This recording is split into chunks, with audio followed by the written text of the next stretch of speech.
Yeah. Make a wish.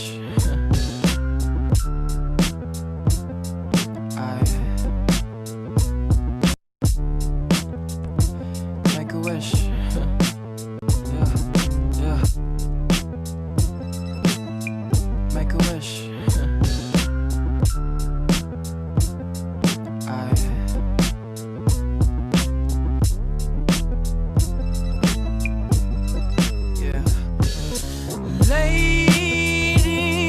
I'm certain that I dreamt you.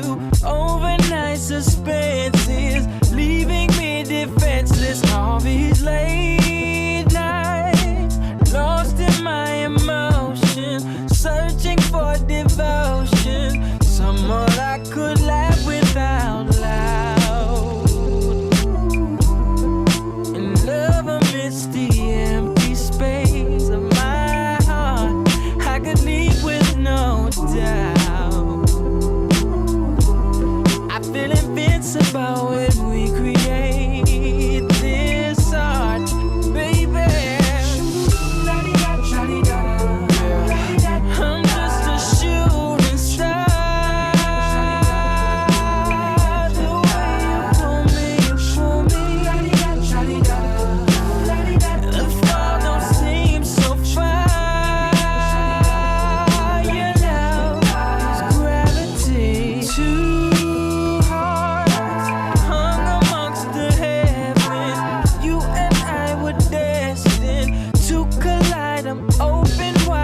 These eyes fixed upon a vision. You are all I'm missing. Someone I could laugh with out loud. Yeah, and love amidst the empty space of my heart. I could leave with no doubt. I feel invincible when we create this art, baby. I'm just a shooting star. The way you pull me, the fall don't seem so far. Your love's gravity, constant collision, caught up, compelled, and died. Long as it's you, just as long as it's you. As I take a deep breath, it's time to let go and close my eyes. What am I waiting for? Here I go. I'm just a shooting star. The way you pull me, the fall don't seem so far. Your love's gravity. I'm just a shooting star. Your love's calling me. Here I come. The fall don't seem so far. Your love's gravity. Good morning, y'all. I feel like getting into one more before we start the show. Y'all will see, right? Let's go.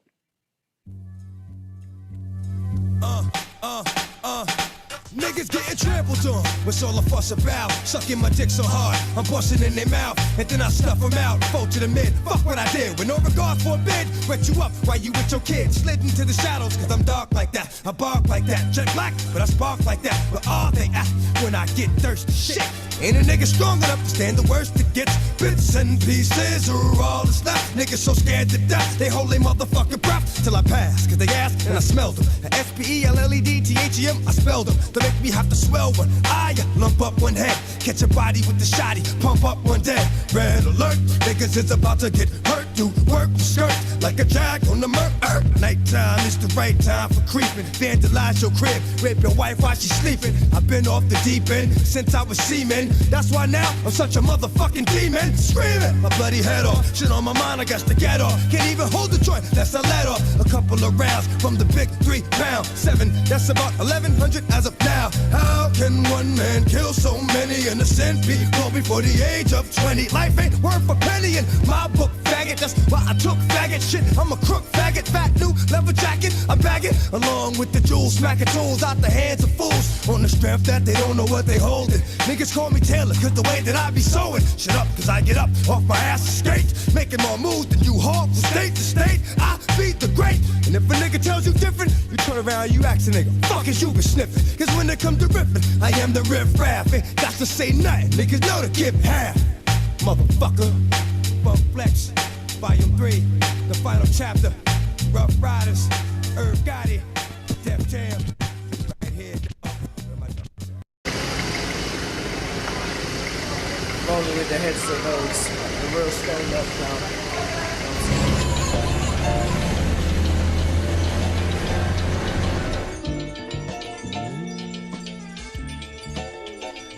Yo, this life can't call it fair. People say I'm sorta rare, cause I'm a real man who be combing his daughter hair. Extraordinaire, causing all of y'all to stare. Can't say, Lord, you run this town like you're the mayor. Do what I know, my tour the flow. While you losing your hoe, I'm fucked up like booze in a dro. They boo at your show and shoot at your toe, but it's bullets, not tomatoes that they use in the dough. Oh, yo, I stampede, watch the champ bleed while you can't bleed. And struggle to catch a fire like damp weed. These dudes is trash, so I gotta rap. And on the beat, I got more class than a college cat. You won't boss and free if you're not fam, I won't holler back. But if I said I'll do you a favor, I'm gonna honor that. I keep my word, cause without it, I am not shit. Rap without me is like the tribe, and they don't got tip. I'm in the cockpit, you stop quick, cause I'm the top pick. And the reason why you hanging off hip-hop's dick. I get hotter than sand, no one's stopping my plan. Rocking the fan, cause a girl likes a confident man. And I'm so sure of me that it intimidate, cause I'm kicking ass, you in the grass like a killer snake. I'm what you consider great, cause the pictures I illustrate. I bust raw without a Trojan like Virginia State. I'll teach you what a poet is, to do this law. And I love music more than Jamie Foxx in the soloist. When I kick, yo, you lose your mind like a schizo. My sick flow,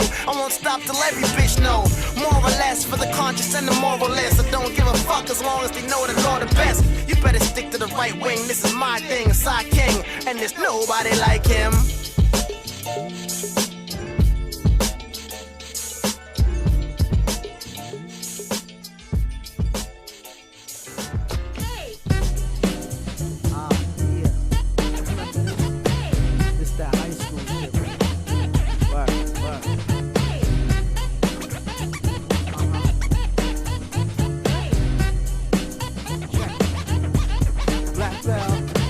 Let's hold on, it's been so long, but like this old song, black belt one to grow on. Go long cause I throw strong, I put pros on, show them where they go wrong. True MCs, you MCs ain't cooler than me. I don't care what you do in the streets, I'm confusing. What I'm using is heat. A lot of these niggas is booty and weak now. I talk more sense when I freestyle. Anything I do, it's gonna be wild. No need to be grimy, dope. Skittersaw reminiscent of a 90s group. So you can understand why he the true fan. Got chicks thirsty that might need a juice. Hip-hop's in my soul. Breakfast time in the morning, it's in my bowl. You never take my spotlight or steal my shows. I'm so cold I can't feel my toes. It's the underground veteran, come around leveling everything. If you don't let him in, Slammer's a raw man. And when I hold the mic, it's like the hammers in Thor's hand. I'm not a tall man, about 5'7", but when I spit I can be heard in the high heavens. I ride reppin' whoever rep me and walk by who never check me. I'm here to wreck beats, old or new. Talk slick round me and I fold your crew. You local, I'm global, hip-hop mogul. I want a chick with an ass like Nia Long and soul food. Ranking myself in the top 5. You not fly, plus you chicken like Popeye. I'm here to speak truth and stop lies, so you don't get shit crossed like cock eyes. I got style, as you see, and don't give a fuck about the crabs who beat. Yeah, good morning. It's the Cymarshall Law Show. I'd like to welcome y'all to another show, number 59. We're at 59, crazy. September is gonna be when my album's dropping. So we have about 6-7 months before we get to what I've been creating behind the scenes for you. But before that, let's just stick with today. April 5th, 2021. I hope y'all had a good weekend. We're going to have a great show today. We're going to catch up with my boy Lyle Omolayo. We're going to talk about, today's topic is going to be, it's not over till it's over, and we'll get into that momentarily. But I do want to start with the morning prayers. You know how we do every morning. I want to make sure y'all start your Mondays right. I want to make sure I start my Monday right. So pray with me, y'all. Universal gods, God, great architect, Jah, cosmic intelligence, the Most High. Thank you for allowing us to wake up today. Thank you for allowing us to have peace in our hearts. Thank you for happiness. Thank you for love. Thank you for our health. Thank you for our healthy brains, our healthy hearts. Thank you for our healthy relationships. Thank you for second chances. Thank you for new opportunities. Thank you for our healthy lungs, our healthy livers, our healthy kidneys, our healthy pancreases, our healthy lifestyles. Thank you for today. Thank you for yesterday. And thank you for tomorrow. Thank you for every day. Thank you for blessings on top of blessings on top of blessings and more blessings. Thank you for our aunties. Thank you for our uncles. Thank you for our grandparents. Thank you for our ancestors. Thank you for the children. Thank you for the babies and all they teach us. Thank you for us having a great week. And thank you for us having a great weekend that just passed. We're going to have a good time this week because we're going to radiate with positive energy and good vibrations. And we thank you for that, God. We are blessed every day in every way. Thank you, God. Amen. Yeah.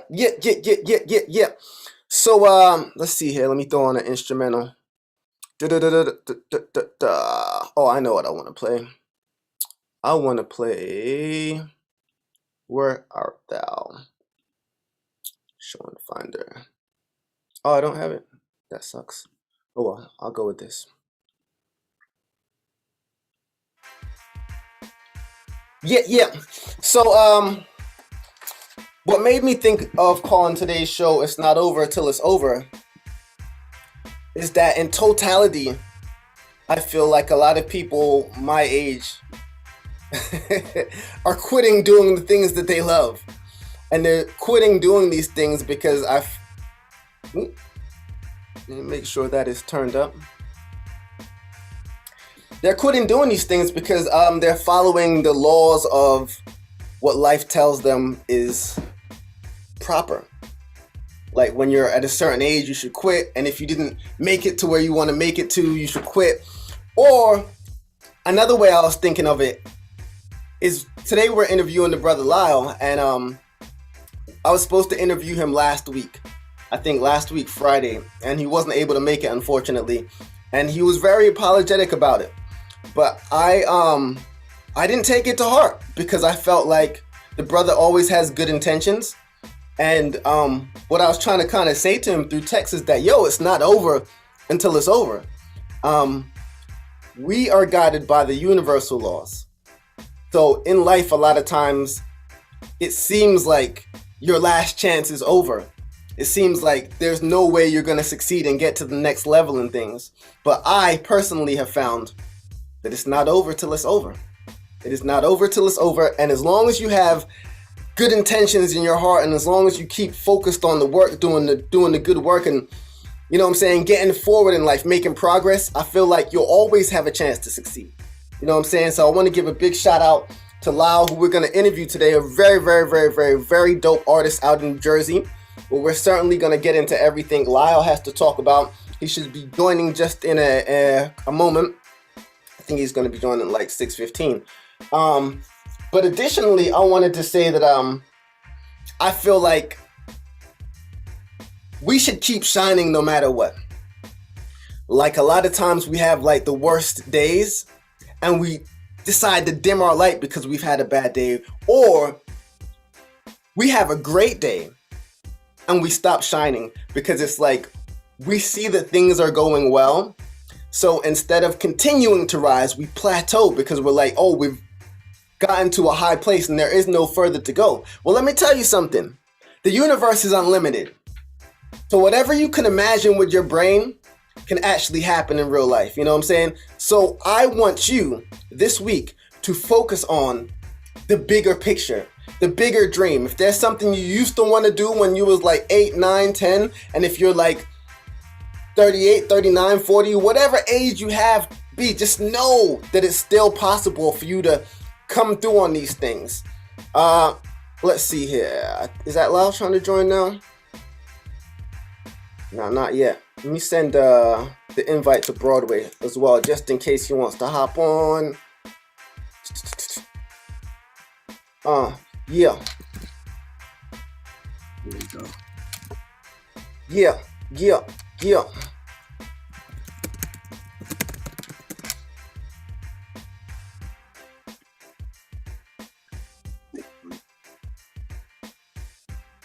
Can you hear me? Man. The brother Lyle. Come on, Yo. peace. Peace, brother. Yes. Lyle Omolayo, thank you for coming through to the show this morning. Bright and early. Yes. Got you up. Morning Yo. coffee. Yeah, you're not the only one. When I when I woke up this morning, I saw your text at 12:18, and I was like, Kyle better have taken his ass to bed. Yeah. No, I made sure this time.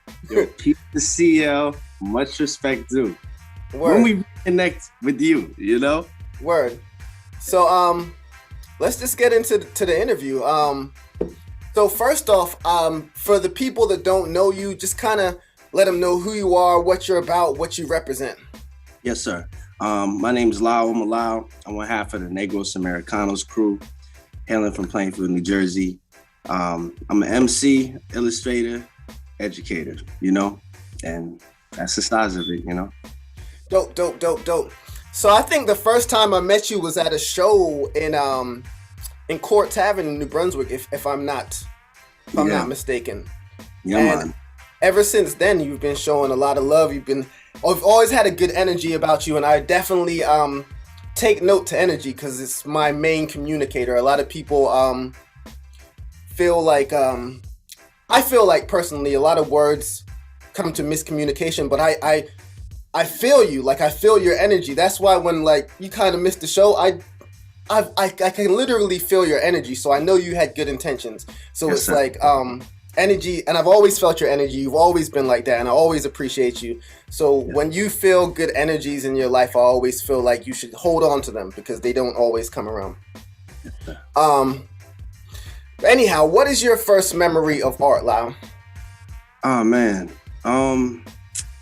Shit. That's a hard question, man. Finger painting. You know what I mean? Getting the hands dirty, you know? You know, dipping, I guess more that abstract expressionism type art where you're just throwing shit at the wall and seeing what sticks as a kid. The funness of being able to mix colors and just go ham, where sometimes it makes sense or it's orderly and sometimes it's not. I think that the chaos in it as a kid, I just like throwing paint at the wall, man, you know? So did you love it immediately? Like as soon as you started like messing with art, colors, and... I modeled after my father, man. Your father was an artist. My father was an artist. There is. Yeah, it is. He's still alive. Visual artist. Yeah, I saw him doing it, man. I remember I used to see him painting as a kid, and that just sparked me. I wanted to paint just because I saw him doing it, you know? Right. And yeah, it's crazy too, because like he dipped when I was around 4 years old, right? Mm-hmm. But that was enough to, like, me seeing that, it was enough for me to model it and just continue. And I way longer than rapping, man. I've been drawing, bro.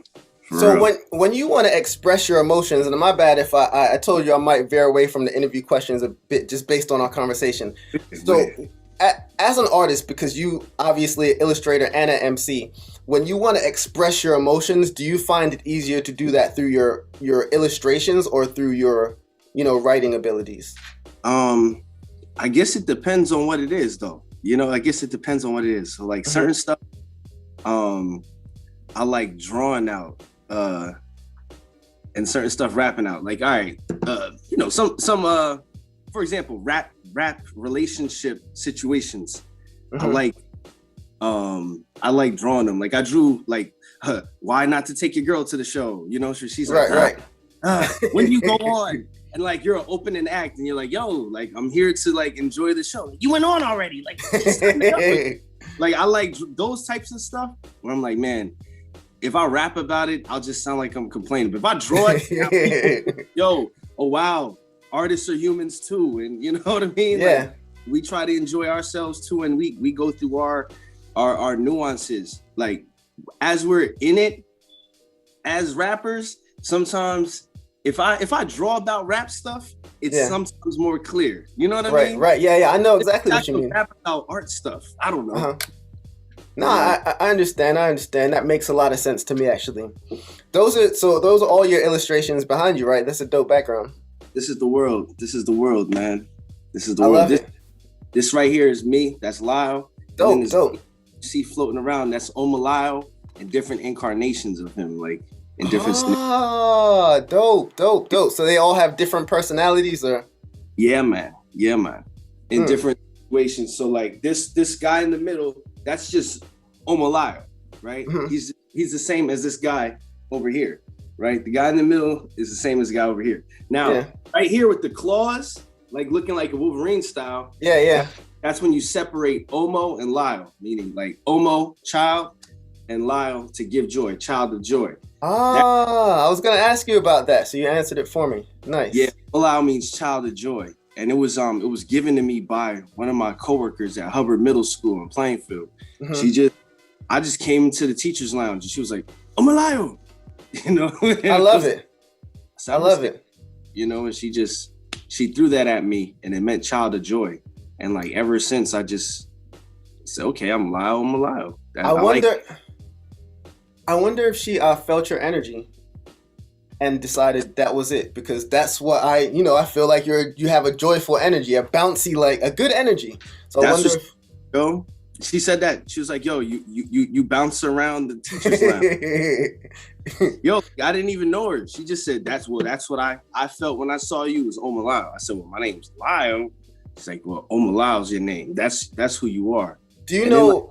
My bad. Go ahead. Nah, she grabbed me like by my arm and stuff. Like when I was in the teacher's like it was like one of those moments, you know, where I'm like, oh snap, like that meant something. Like so I was like, yo, maybe I'm Omolayo, child of joy. She said the world might try to steal that from you. You're a child of joy. Know that's what your spirit is. And I just held on to it, yo. The world will definitely steal that from you if you allow it to. Because I definitely, when I was younger, I probably had a bit more of a spark in my eye, to be honest. I probably had a bit more bounce. I was all over the place. But as I got into my 20s and life started to hit me, I started to go through some real shit. And then one day my mom said to me, she was like, Cymar, you become hard. And I was like, we were driving and I was like, what do you mean? And she was just like, yo, that child of joy thing you used to have, she was like, it's hardened. And since then, I've come back to me. But, life will whoop your ass. So I definitely understand being a child of joy and being able to hold on to that, because shit, life can be a bitch. But with Pasta News, life can get all up in your ass. Yeah, straight up and down, like vertical. So, I wanted to speak about if the pandemic has had any effect on your artistry and your creative process at all. Hell yeah, definitely. How so? Like man, we're confined to the home. You know, we're on quarantine. Mm-hmm. We're not interacting with as many people as much. And like with hip hop, man, that's such a big part of it. Like, especially for our era, I have to say this, man. I came up watching Cymarshall Law. Serious. I gotta give my flowers, man. I literally, when I first started going to shows, going to New York, going to Court Tavern, going to Lyrical Graffiti, Full Spectrum, all these different places, I was seeing like real MCs, cats who they touch the stage then they was at the merch table, you know what I mean? And they was selling shirts. And so like, I'm gonna say this, bro. College Ave, the first time I saw Silent Night and opening for Talib Kweli. And I knew about Talib Kweli from BET and Rap City. Hey, I remember that show because I had a show that day and Silent Night was supposed to come with me, and he definitely dipped out and was like, I got an opportunity to open up for Kweli. I remember it like it was yesterday. And I was like, okay, my bad to cut you off, but I definitely remember. So that's crazy. If he didn't skip out on me, you would have never seen him. So things work out. He brought me to you. You know what I'm saying? Yeah. Together, like, so go continue on. My bad. It was Silent Night and the Thought Breakers, man, on College Ave, and up to that point, I'd never seen Jersey MCs that could do that, like perform at that level. Where I'm not like, when's the headliner coming on? No, it was like the Thought Breakers came on, and I just remember one Zach Loss, his Kyle raps now, but it was Skeptic at the time. Yeah, exactly. And, bro, this Phantom Menace album, they were going back and forth. And I just was like, the fuck? How is this possible? Like, how come nobody told me this was going on? And then he did he did his set, but then he did that acapella, the nursery rhyme acapella. Right. Story. And I'm like, bro, he told a compelling story using nursery rhymes that had everybody at the edge of their seat. And then Kweli came on and we was like, nah, where's fucking Silent Night? We want more Silent Night. So I hadn't seen cats with that power level that was in the underground and walking around, you know. And then later on, I'd met Silent Night at Full Spectrum, killed it. I remember I was broke. Whatever I paid to get in was what I had, you know. I remember it was when Hunger Strike came out, and I was like, yo, I need that shit. Like, I need Hunger Strike. So when I became a freshman in college, I went to Fat Beats in New York, got the Hunger Strike, and then on the Red Army Cypher joint, the Posse cut, I heard you on there, Black and Homie, right? Cymarshall Law, like Axel Foley. And ended your verse. First, you talked about Panthero, you know what I'm saying? I like Thundercats. And then you ended your verse talking about stepping on a neck like Bruce Lee and twisting. Like that type of lyricism and skill, style, I hadn't known existed in Jersey. It was like a whole new world, and it was in my backyard, and I felt like, damn, what the fuck? Like, how did I not know about this stuff? It was different. Internet was just becoming a thing in terms of like Napster, LimeWire, that stuff. You had to have CDs, man. You had to have them vinyls, them CDs, and tapes. They were like covered. So like having, you know, Hip Hop in the Flesh, having Hunger Strike, having Paradise Lost by Hassan Salam, having the Leak edition by John Robinson. These things were coveted. Like, yo, son, man, you don't know about this. And like being put on the new music, new underground acts, new artists. That shit was just, it was mind blowing. And then being able to go to the shows and see people, it just was a whole scene, man. Lyrical Graffiti, Nabil. I met so many guys at the New Brunswick scene. The Church Street, from the Old Bay to Court Tavern, and whatever else and beyond. Like, I'm gonna say, you, Silent Night, JR, John Robinson, Lil Cy, you guys were like my, y'all were the galvanizers, Nabil, you know, DJ Absurd. I literally, you guys were, I was coming to shows and boom, oh, Cymar's here. Okay, it's on. It's a real hip hop.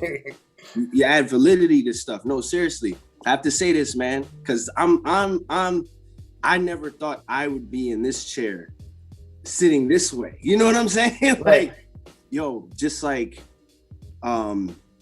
so definitely has affected the art, because now there's this, you know. Do you think that time will ever come back? Because I feel it was like there was an energy to that kind of time period. Do you think we'll ever get something like that back? Something similar probably with the new generation. Like, they say stuff goes in cycles, you know, because it was very, I don't want to say it was anti, but it was like counterculture. If everything was gang, drugs, sex, and violence, I got to know people's real lives in their you know, like talking about taking care of their families, talking about real stories, talking about stuff that was opposed to that. I think, and there was a pride in that too. Like, yeah, we're authentic, we're real. You know what I often wonder, like, the cats today that are like set kind of in their 20s or just coming to be, with the music that is of today, do they have places like we had to hang out? Like you were talking about all those venues. Is there anything like that for them now? Because I feel like that's where a lot of us met up and kind of bonded. Yeah. But their music is a bit different than ours, so I don't even know if it would be the same vibe, but I feel like that's something they're missing out, unless I don't know about it. But do you know if there's anything?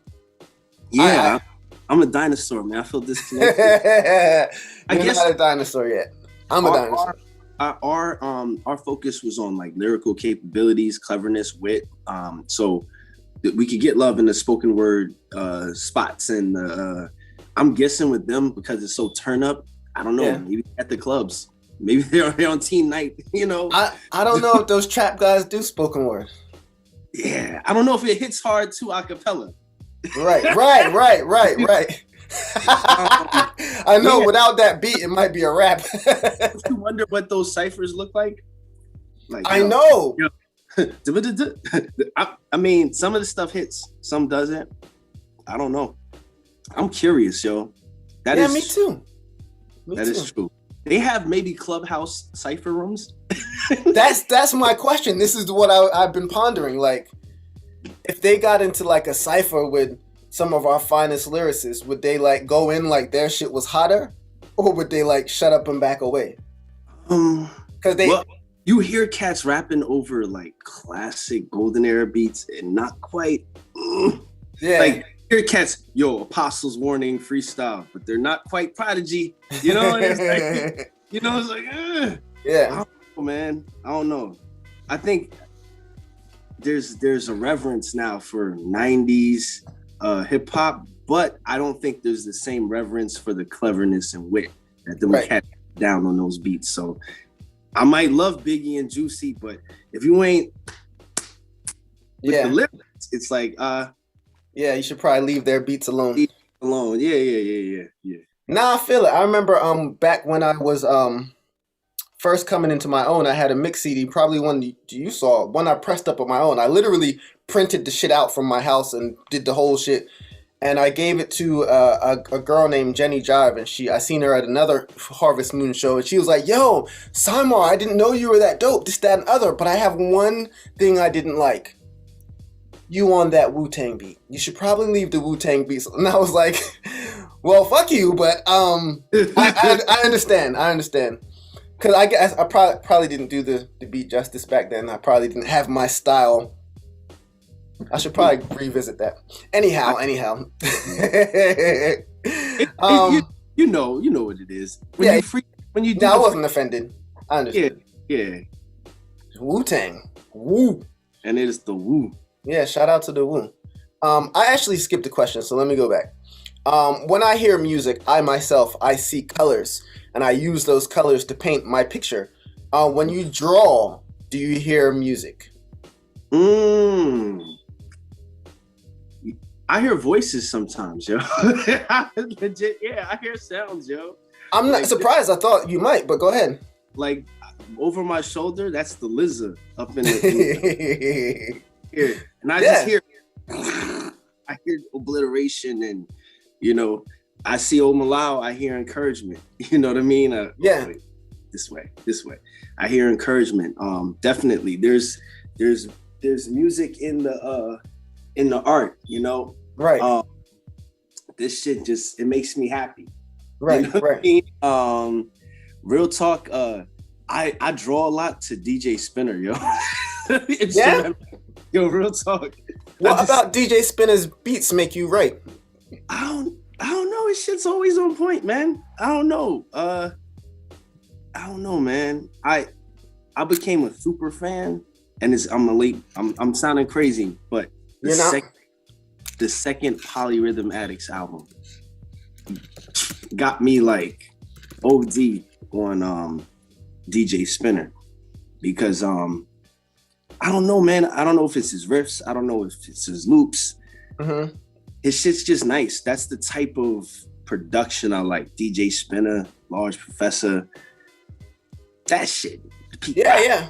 You know, but I often he has a mix he did of "Make Me Happy" by Cooley's Hotbox. Cooley's Hotbox, "Make Me Happy," and that freaking mix, bro. On any given night, I could be listening to that shit, drawing something. It just always pulls it out of me. Man, if you can find a link to that, put it in the chat window so I could listen to it and listeners could know what you're talking about. Cause DJ Spinner is super dope. I just wanted to hear your perspective on it. That's dope. Shout out to Spinner and the polyrhythmatics, straight up and down. Super dope. What else did I want to ask you? So you entertain, educate, and empower. 3 words in your bio that stuck out to me. The 3 lanes of your music and what inspired each. Okay, so first we say entertain, cause like we're MCs, we're here to put on a show. You know what I mean? Foremost, so it's got to be entertaining. That's like the most important first thing. Say education. I'm a teacher, you know, so it's a hat that I never take off. You know, and in hip hop, to me, the best MC is the teacher. It's KRS-One. He's the freaking pinnacle, the super pinnacle. Right. Of MCing. And then too, like, there was this singer. She used to perform all the time in New Brunswick. I met her through Silent Night. Danielle Watson, right? And she used to say this. She was like, yo, what would you do if the world stood still and everybody had your ear? Like everybody in the world, what would you say to them? Like, that's the reason you make music. That's the reason you share your art. That's your thesis. I love that. We talk about that. I'm like, damn, like if I had everybody's ear, would I share some bullshit with them? What would I have? You know, so it has to be, I have to be dropping some form of jewel. Right. It's empowering. Hopefully you leave better than you came versus like, damn, you know, you want something that brings you up. Uppers, not downers. Right. I get it. So that's the main thing. And yo, I feel like because Black people are going through shit, have gone through shit, and that's the skin I'm in, that's the team I'm, born into, whatever the paradox I entered. It's more than just entertainment. Right. You know, if we were in a happier place, maybe false narratives about our community wouldn't hit so hard or wouldn't feel so offensive to me. Feel more of a responsibility to add on, to build, and to give something that is progressing our culture. Right. Because we're losing, we're dying, and it's real. We're not far detached from these stories. Like that's why it's of the highest importance to put forth positivity. Right. Definitely. That is very dope. Yo, so you mentioned you're a teacher. What subject do you teach? I teach English and I teach art. Right. Awesome. I taught in Plainfield, Elizabeth, and in Newark. What ages are the kids that you teach? All over, or? I've taught from kindergarten to high school and everything in between. My favorite group to teach probably is middle school because it's so much chaos, but also the most difficult. And which I'm not teaching right now, and I'm glad I'm not teaching right now. I have a break from them kids. Why is it the most difficult though? Oh man, because like puberty, man. Puberty, freaking, they're getting hit with everything, and even more so now than ever before. I think it has to be so difficult for the kids, especially with quarantine, social media. If I took my L's back in the day, I got jumped. It wasn't on Facebook though. I got my hits. I see where you're going. You could lose a fight today and perpetually every day you come to school, yo, son, yo. Right. Then they're sharing it, like, what you gonna do? And so they live with a degree of pressure. Right. With, social media, we didn't have. It's just, it's totally different. So I think the middle school, that's like where the twinkle in the eye starts to dim. That's where Anakin becomes a Sith. You know, depending on the exposure. Either way, yeah. Either way, yeah. I mean, it can happen anytime, whatever. But like, that's where you see like people, man, fuck school, or you see people, like, I want to go to college. It's right. That middle school experience is mad pivotal, because by the high school, some of them are like totally disengaged based on their experiences in middle school. Yeah, and that's a fact, because I remember it like the back of my hand. So 9th grade, you're kind of there, but you're kind of scoping out the scene. Do you know how the biggest year I saw people change was from 9th to 10th grade? Straight up and down. It was very clear to me. Like, oh, y'all figured it out, who you wanted to be. And then from there, it was, damn, right now I have a 14-year-old in the house and a 13-year-old. So 8th and 7th grade. So I know exactly what you mean. They're both kind of going through this thing, and I'm just trying to make sure I can be the best dad I can be. But I don't have all the answers. That's why I wanted to know what your insight on that was. So that's pretty dope. So you have a speech you made called "Embracing Your Inner Urkel." It reminded me of a few things I said on 2 episodes ago. But please tell us what embracing your inner Urkel is about. Yo, just being yourself, man. Full on being yourself, whether you're nerding the hell out or you're, doing whatever it is that makes you, like diving into that thing. It was a speech I did at NJCU for like the convocation, and that was an ill year, man. Cory Booker was on stage. Yeah. They had me in the robe and everything, and that was dope too, because I got that opportunity more so as an MC and speaker, because that was supposed to be for the president of student government, but there was no acting president. So they were like, man, Lyle likes to talk, get him. So and I was same deal. I was like on some Danielle Watson. What do I have to talk about? What am I going to share with the freshmen? And it was like, yo, don't fret, be yourself. Yeah, in high school, I ain't sell crack or play basketball. I was on the court. Right. Tennis court. There's difference. Right.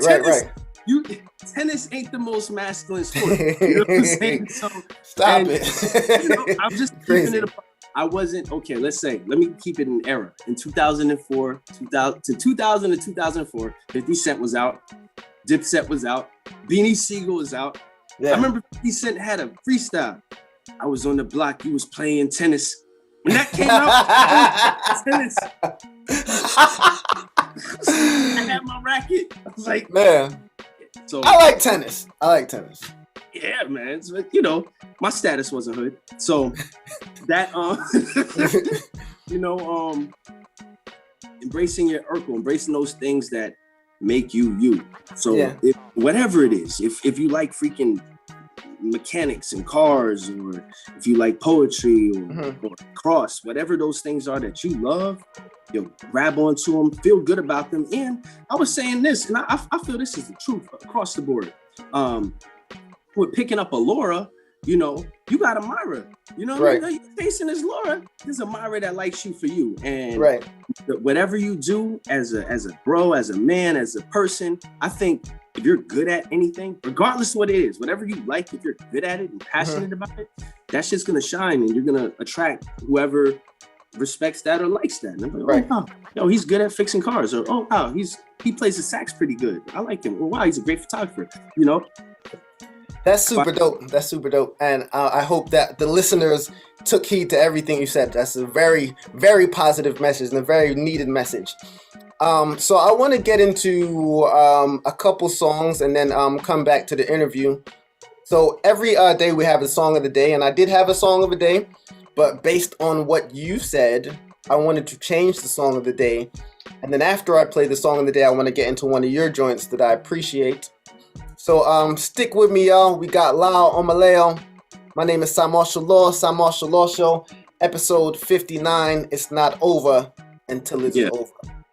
Song of the day, Silent Night, Red Army Movement. Let's go. That's my shit.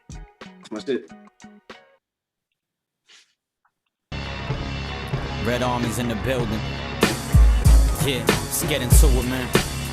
PH, where you at? Featuring Cymarshall Law, arch rival, Check. Jason. Yeah.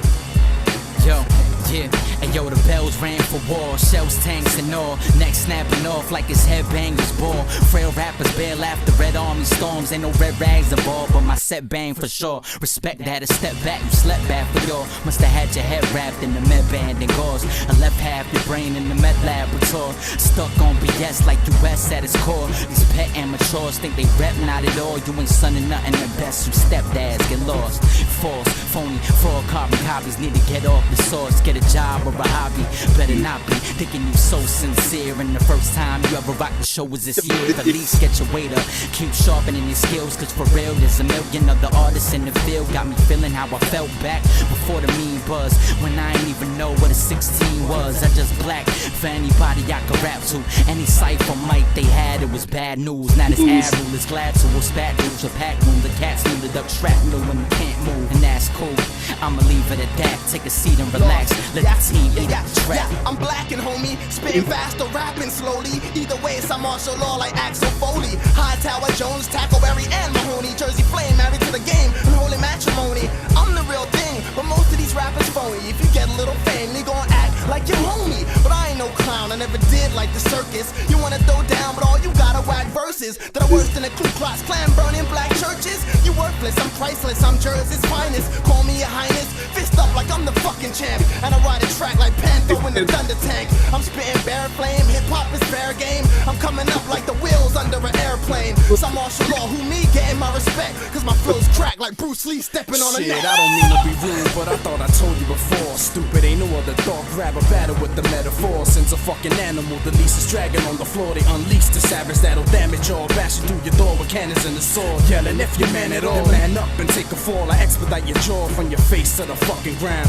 Oh, you feel me now? For the thunder sound as the army marches through your town. It's the Red Rebellion, we taking hellions and smacking the ever-living gentleman out of every dem.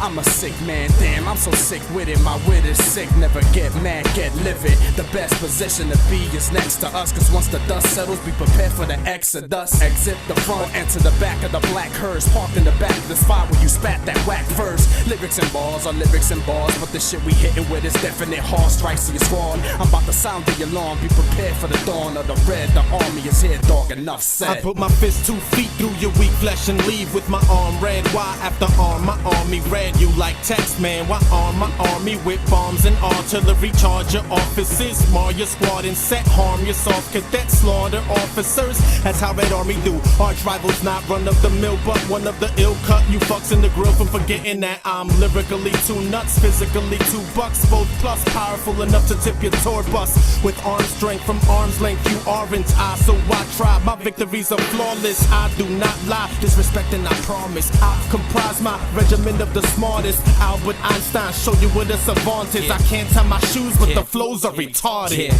Red Army, not the cast to sleep on. Bring light to anything we breathe on. Lyricism in the supreme form. You bringing nothing to the table, then be gone. Red Army, not the cast to sleep on. Bring light to anything we breathe on.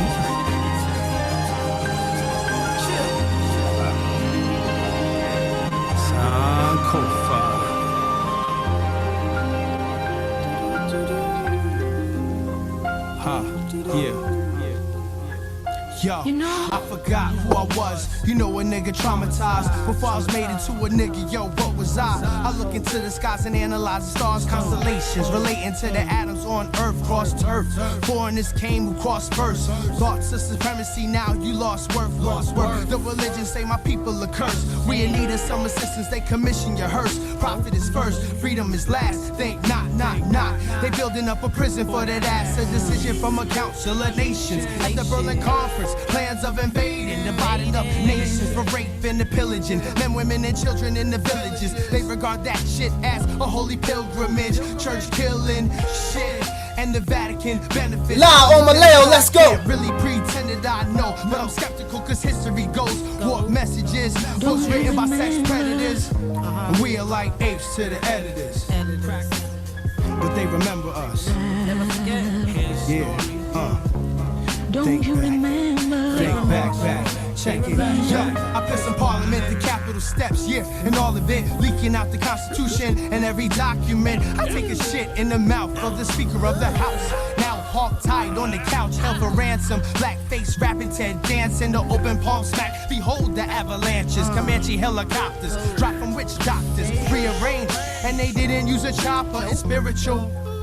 Fight with Juju, but not like Killer Cam, more Desmond Tutu. Ganga, Zumba, Jawanza, Kanjufu. A skateboarding kid from the Shy name was Sulu. Let's go. Seeing Hutu. Linked up with some Zulus. Now I rock Kanai and Fufu. My side girl is shooter. I'm Joey, but a Fuko. My rise as a ruler. Spitting so that you know. Lyle Omolayo. Out for respect shit. Eureka than the hexes for my exes. Gave away the necklace. In the stomach like tetanus. 4 lines completed. Yo, Tetris.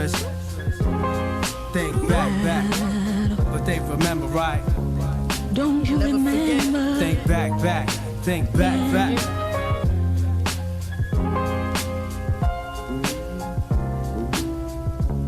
Don't you remember?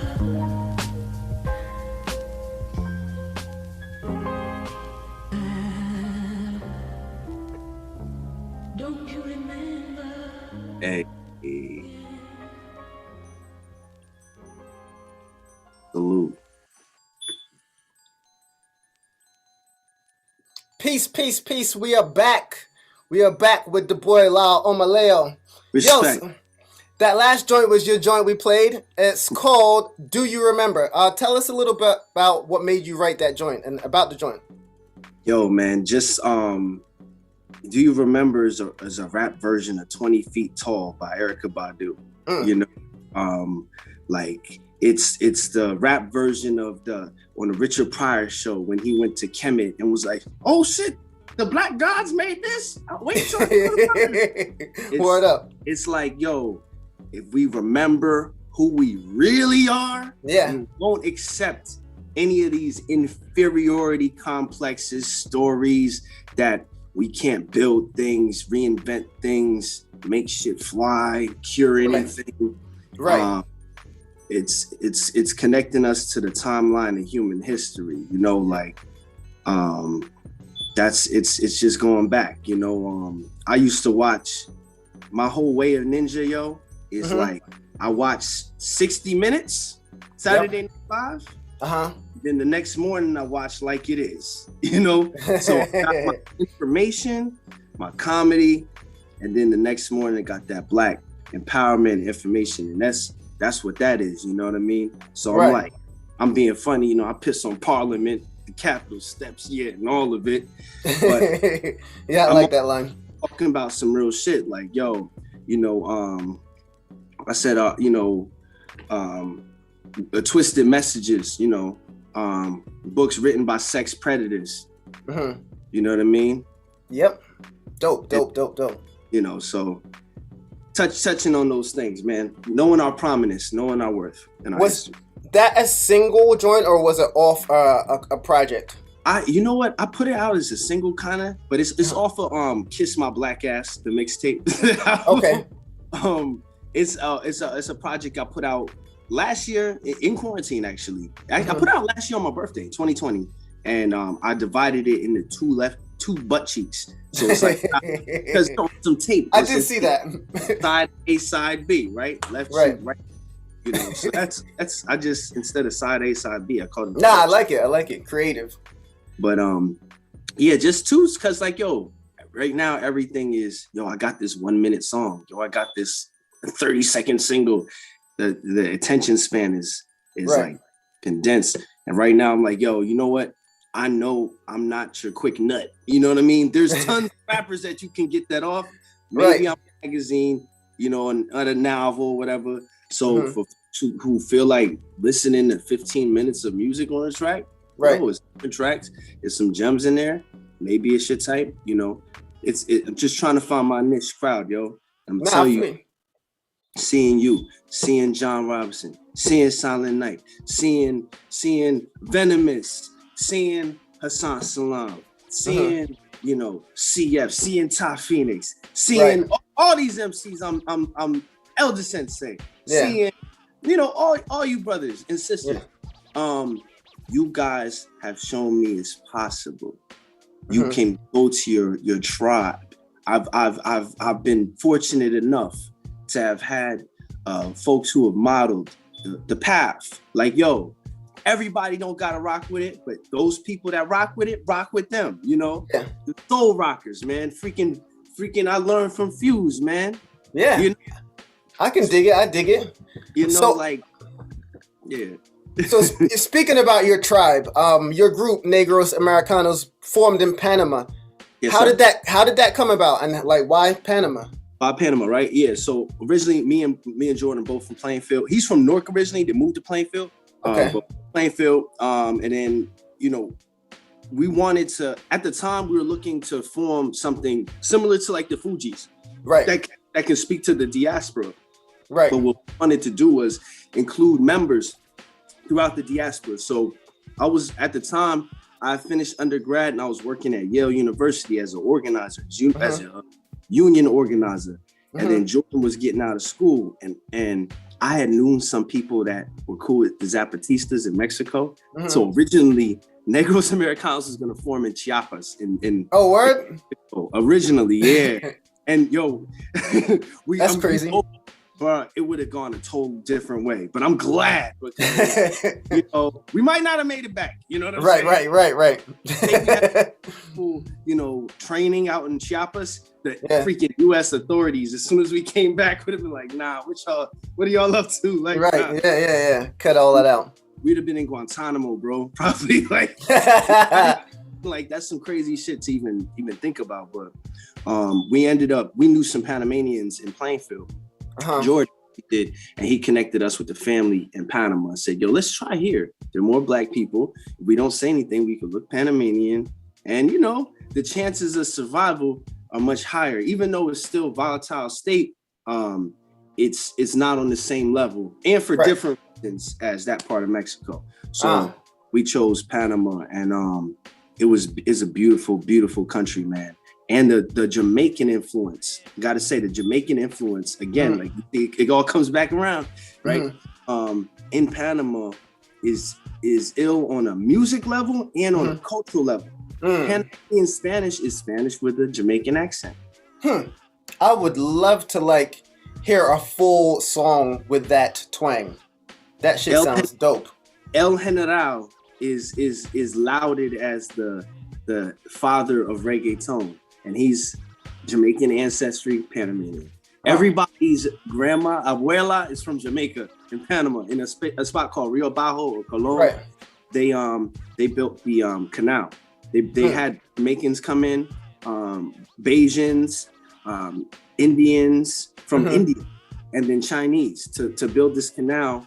And the Jamaican influence, first off of reggae music, of Rastafari, is super, super powerful in Panama. Like, I'm gonna say this, man, I got locked up in Panama. They put me in jail for one day, just for one day. But my time in there was okay because they thought I was Jamaican.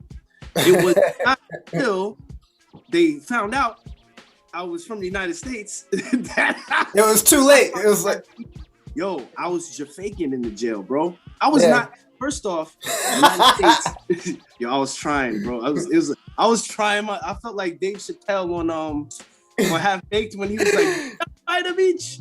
He was like, lot of mercy. Bro, they put me in the cells, like 10 dudes in there. They all turned looking at me and shit. I used to wear and yo, on Do You Remember? Cheaper than a necklace. Gave away, you're weaker than the hexes from my exes. Gave away the necklace. I gave away that necklace because I feel like she hexed me or some shit. But I used to wear this necklace, the Africa, the Verde, Amarillo, y Rojo, the red, gold, and green on it. So folks saw me and would be like, Rastafari. They would just say that. So I would just do it right back. So everybody, so they thought I was Jamaican in the jail. Yo, the guard comes to my cell with my passport, like, yo, who's the gringo? And he's like flashing it to the cell. So I'm like, oh, they're gonna let me out because I'm American. It's me. I'll go up to the thing. I was like, it's me. Yeah. Okay. And then just walks away and shit. I turn back around. The whole fucking cell's at me, bro. looking at me. Oh man. And then I'm like, nah, see, I was born in the States, but then I moved to Jamaica and I just came up with some, you know, just to get me out of it. You know, When you're saying your story, I'm imagining two things. I'm imagining Eddie when he went to jail and trading places, and I'm imagining Kid from House Party 1 when he went to jail at the end. Bro, Kid from House Party. I was more Kid from House Party. Like, yo, the whole time I was thinking too, yo, and I held my cornflakes, bro. Cats tried to press me for my cornflakes. Yo, I left that cell for my cornflakes the next morning. But it was not easy. It was definitely the worst day of my life. And it helped me gain empathy for folks that don't get out the man keeper. Yo, right. I didn't even have 24 hours. I had 12 hours in the man keeper. And that and it wasn't even prison. It was holding cell at the precinct. Right. But the conditions in Panama, like, yo, it was like 110 degrees in the cell. There was shit all over the floor in the cell. There was no phone call. You know, I was thinking like, oh, they're gonna give me a phone call. No phone call. They just thought, oh, they asked me, oh, de Estados Unidos? I gave them my passport. They said, tiene plata, you have money? And I said, no. And then they just locked me up because I had no money to give them. I have a question. Do you remember what color the walls were? On the inside of the jail. Something faint.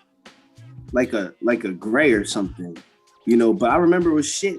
I remember the shit.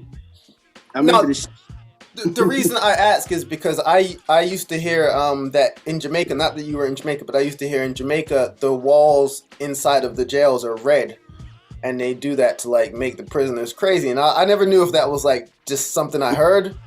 No, that's probably some real shit, yo. That's probably some real shit. I was in Los Pueblos.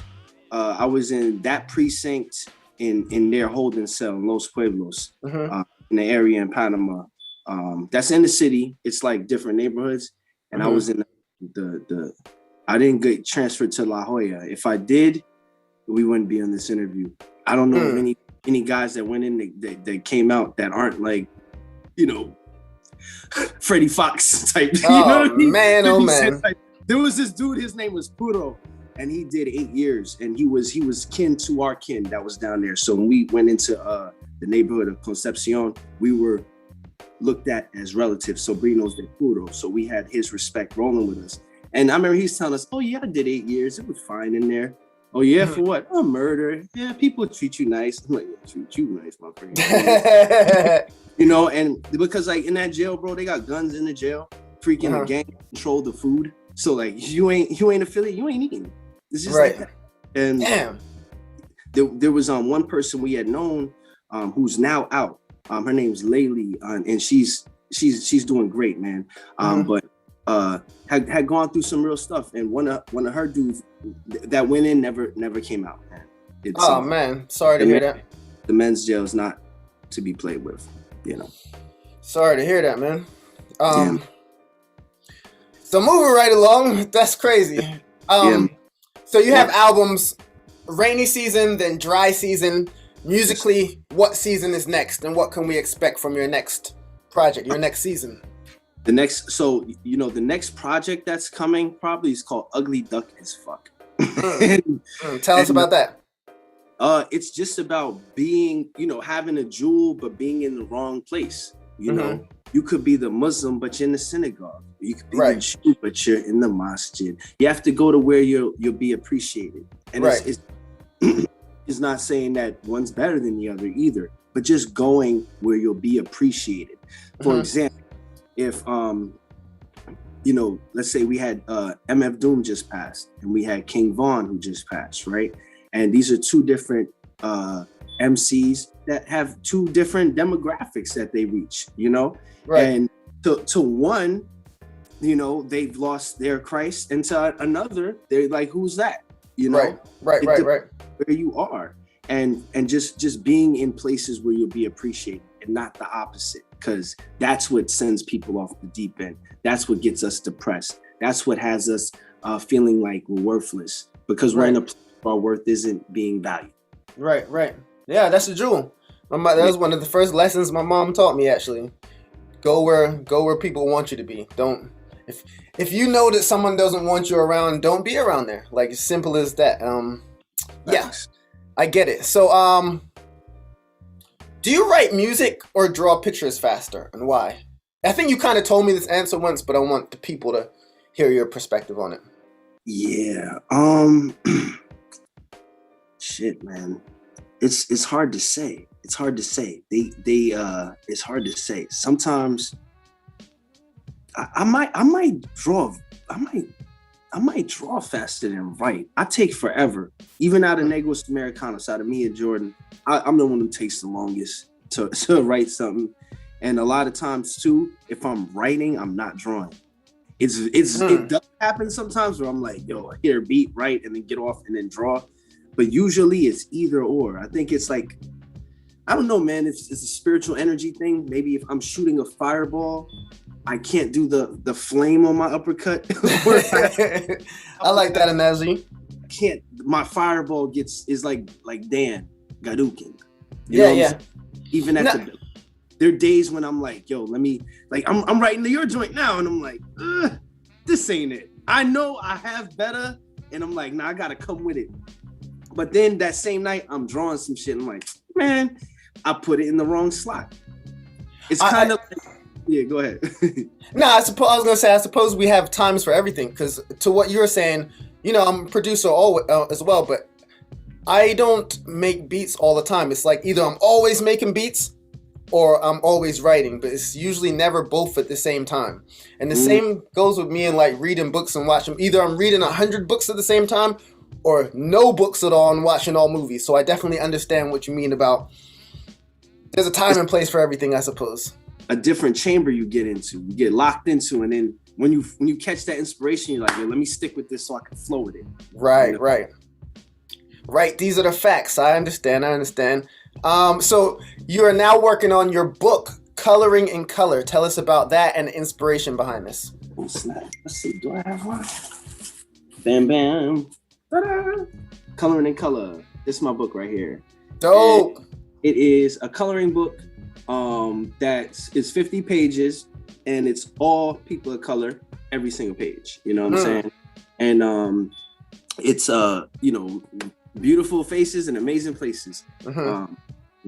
It's printed by Black Classic Press, so it's Black owned book, Black printed book. And Black Classic Press, I chose them because one, I'm a big fan of John Henrik Clarke, and they print his books. And then two, the guy who made it, his name is Damani Coates. Actually, Paul Coates. Damani runs the business now, but Paul Coates was the founder, and he was also a member of the Black Panther Party, right? Its heyday, and was a leader in Baltimore. So he founded Black Classic Press as a place where we could press up revolutionary texts, that would not maybe get accepted by the other publishers or put out. Right. It's adding to that legacy. And that's something I'm proud about. Like, it's 100% Black owned. It's Coloring in Color. So it's you're supporting a Black artist, but also a Black owned business that has been producing revolutionary historical texts for the betterment of Black people. Where can people buy it? Yes, I'll put that. They could buy it at lyleomolayo.com. Okay. I'm gonna put it in the chat. www.lyleomolayo.com in the store section. It's on my website. It's child friendly, and again, there are 50 different pages. And what I did too, I'm a big Parliament Funkadelic fan from Plainfield, New Jersey. Also hip hop fan. Ghostface is he's my top 3.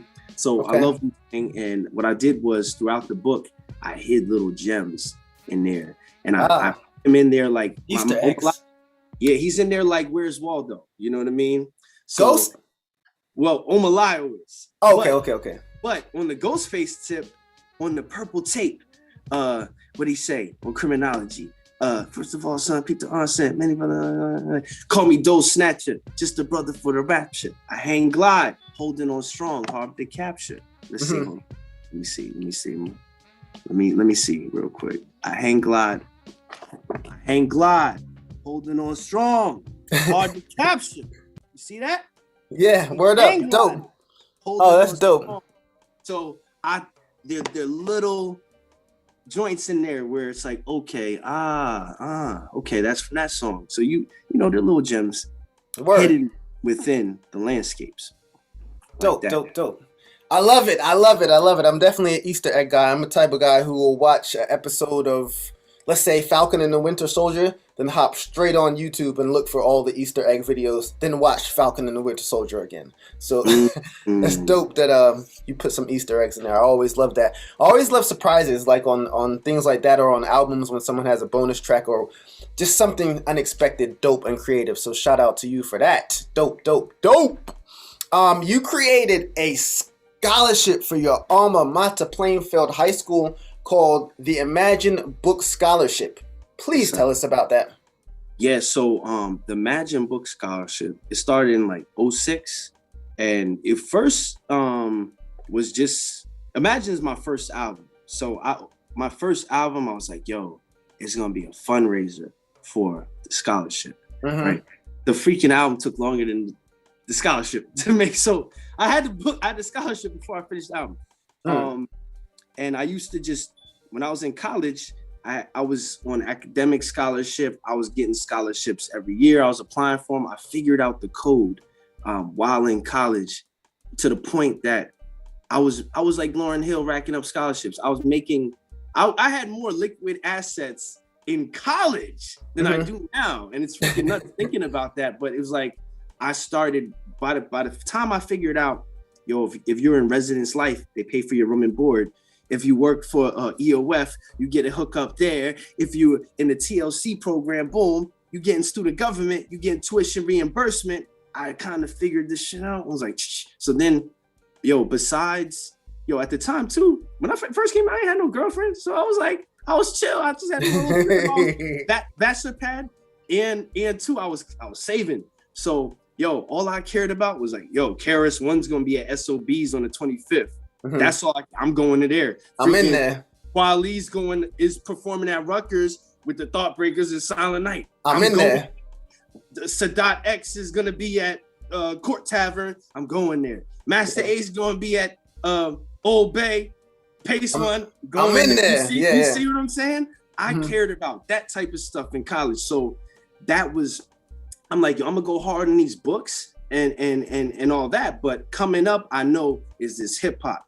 So besides that, when my refund check came, I had some extra bread, and I stopped going to church. I was soul searching. I was like, yo, I remember I got so many scholarships. Maybe I should give. If I received so much, maybe I should give. And I went to my guidance counselor at the high school. I said, yo, what does it take to make a scholarship? He said, oh, you just have to submit a curriculum, criteria. I was like what? Oh, just whatever you want to be the ruling for the person to get it. It's like, it could be anything. He's like, yo, they have left-hand scholarships. So I was like, oh, well, it'll be for someone who can use their imagination to better their community. Right. That's the criteria, and that was the criteria for the Imagine Book Scholarship. How are you going to use your education and your imagination to better your community? And that's it. It's broad. Everyone has a different plan or idea. It's just as long as like this person at some point will return to the village to help it. Right. And that's the criteria. And it started with $100, yo. And then it goes to $1,000, or depending on how much we make that year, it fluctuates, But it started with a very small pot and just a small idea. And it's like Kuji Chakalia, self-determination. Like, no one's gonna save us. We have to kind of like, I had so many Racer X's and Piccolos and Gandalfs and big bros that pulled me along, yo. It's my responsibility to do the same, Right. So, I love that. That's super dope. Yo, I love that. When I read it, I was like, oh shit, that's super dope. This brings me kind of to my next question. What is something about you that people may not know? Like, give me an exclusive that nobody knows.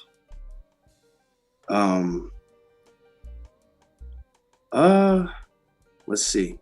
I mean, a lot of folks didn't know I played tennis, but I played tennis. I was in Tennis Weekly. Okay. Oh, so you was going in. If you go in tennis, Tennis Weekly, the one that has a sting on Serena or whatever. In 2002, I qualified to be in the Junior Olympics. I was in the Junior Olympics. Oh, so you was blacking out. It wasn't out. just a hobby. It was like what you did. I coached for 8 years too. Wow. So I would be like, yeah, son. Next morning. All right, now follow through on your swing. You know, like. Yo, yeah. Have you ever wrote a song or did any art based on tennis? You should if you haven't. I've mentioned tennis language in rap, but haven't gone all out. But I think I need to, like how Wu-Tang had Soul in the Hole. You do, because you know what we're probably missing is that, maybe not we're missing, but there's probably millions of hip hop tennis players that would love that shit. Because no one probably ever represented for them before. Facts, yo. Facts. Because I would listen to crunk music when I played tennis. Bone Crusher? Bro, imagine if you had a song about tennis. Like an ill song about tennis. Yeah. Yo, you might need to get on that. Facts, yo. Because when Luke did Kick Push, yo, that was like... Yeah. Represented like that in hip-hop before. You're right. When you do it at Serena, at Venus, at... The two new young, what's her name? Osaka, yo, he's dating. What's his name? YBN. He's probably doing this right now, yo.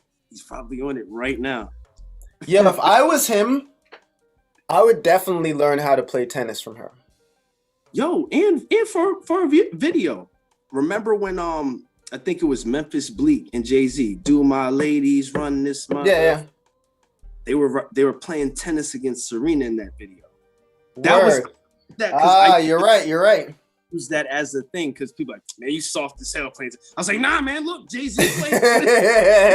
Keep that one stashed in your back pocket. Yeah. Like, you know, because at the same time, yo, 50 Cent had that freestyle. I was on the block, he was playing tennis. You know what I'm saying? It was just hard. It's hard to tell cats, yeah, I rap. They're like, nigga, you play tennis. Get your ass out. I dig it because because although football, aka soccer in America, is the biggest sport on planet Earth, in America it's not. So when I came here from England to America and I was playing soccer, my friends now, but at the time they just had jokes like, yo, this foot fairy. I'm like, what? Fairy, that's freaking nuts. It's the hardest sport in the freaking world. Facts on facts. Yo, I think this too. I have this conspiracy theory about why Americans are so stupid versus other people in other parts of the world.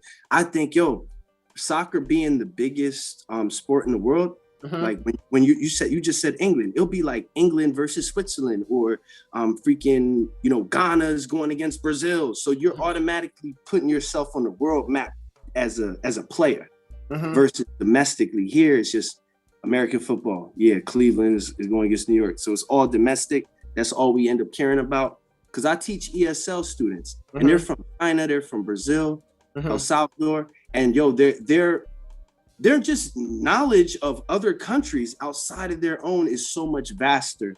No doubt. I found that when I started visiting other countries and started asking them questions, and they like knew about our shit, they knew about their shit. I was like, holy shit! You ask someone from Jersey about this shit, they'd be like, what? We don't know nothing about anything besides New Brunswick and New York and Philadelphia. And kind of take pride in that. Like, I don't know that shit, man. Yeah, I know, right? Let me Crazy ask, motherfuckers. Sure. Like the average person, just in a general sense, how many languages do they speak, or have interest in speaking? You know, you're asking me like from a different country, 2 or 3 at least. But they're an adult. They have they're able to at least 2 or 3 to communicate. Yeah. Yeah. When I used to go to not that it was that long ago, but when I was touring, I was usually the only person who knew one language. I was like, from being over here though, because if you were over there, that's the norm, right? Yeah. Like in Sweden, they get taught English from jump early. early, like in school. So, you know, here when we get to like 7th, 8th grade, we can take French, Spanish, German, or whatever. But them from jump, the only place that wasn't like that, when I was just telling someone yesterday, when I went to France for the first time on the tour, their second language is not English.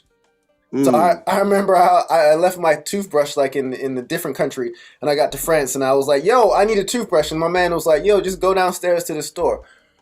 Yo, it took me like 2 hours to be like, toothbrush. Oh, he was like.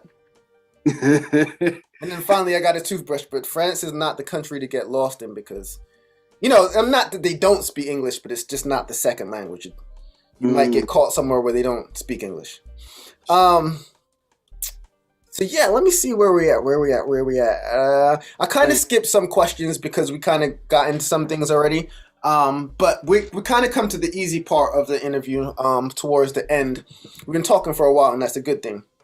So these ones, you can give quick answers or you can give lengthy answers, but it's kind of a quick thing. So here we go. Bruce Lee or Jet Li? Oh, Bruce Lee. Bruce Lee. DC or Marvel? Marvel. Yeah. Damn, I like Batman though. I feel like I just threw Batman away. And he's enough to just go with DC. Did you know they're creating a black Batman? Really? Mm-hmm. Shit. Mm-hmm. Damn. Mm-hmm. How they not gonna audit him? How is he gonna hire him?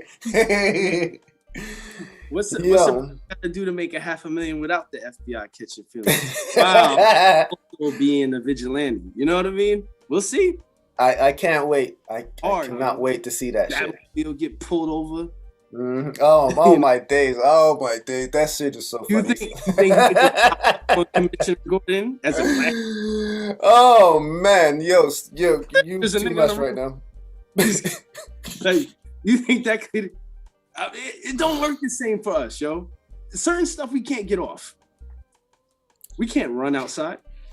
Yo, did you? Let me ask you something. Have you been watching Falcon and the Winter Soldier, or are you into that? I need to catch up. I haven't though. I just finished WandaVision. So I was gonna say something. I won't say it. I don't want to ruin the shit. Not that it's in the comics, so I won't say it. Anyhow, definitely. Attack on Titan or One Piece? You know what? Attack on Titan. I'm sad to say this. A dude like in a hookah bar a couple weeks ago told me, yo, get into One Piece. And to me, yo, this shit got 1,000 episodes. I just looking at it, I'm like, yo, It's intimidating. I'm not even gonna catch up for like 3-4 years, 5 years even. If I watch even one a day, it's 60 episodes to a season. So that I haven't started, you know. Maybe in 10 years I'll tell you how that was. But one Attack on Titan I freaking love, man. I love that series. I love the relationship right now between Levi and Zeke. I love how twisted that relationship is. And I like just how unpredictable it is, how like main characters are being murked out and they're humanizing people now, the Marlians versus the Eldians. And this last season is deep. It's deep. It's real deep. I love it. I love Attack on Titan. All right. Air or water? You know what? You need air. I'm an air sign, Libra. Okay. But I like water. That's all I drink. But oxygen, man. I'll say I'll take my air. I'll fly before I go underwater. Dope. All right, and then lastly, is there anything you want people to know that we haven't discussed, or anything you want to promote you have coming up? Anything?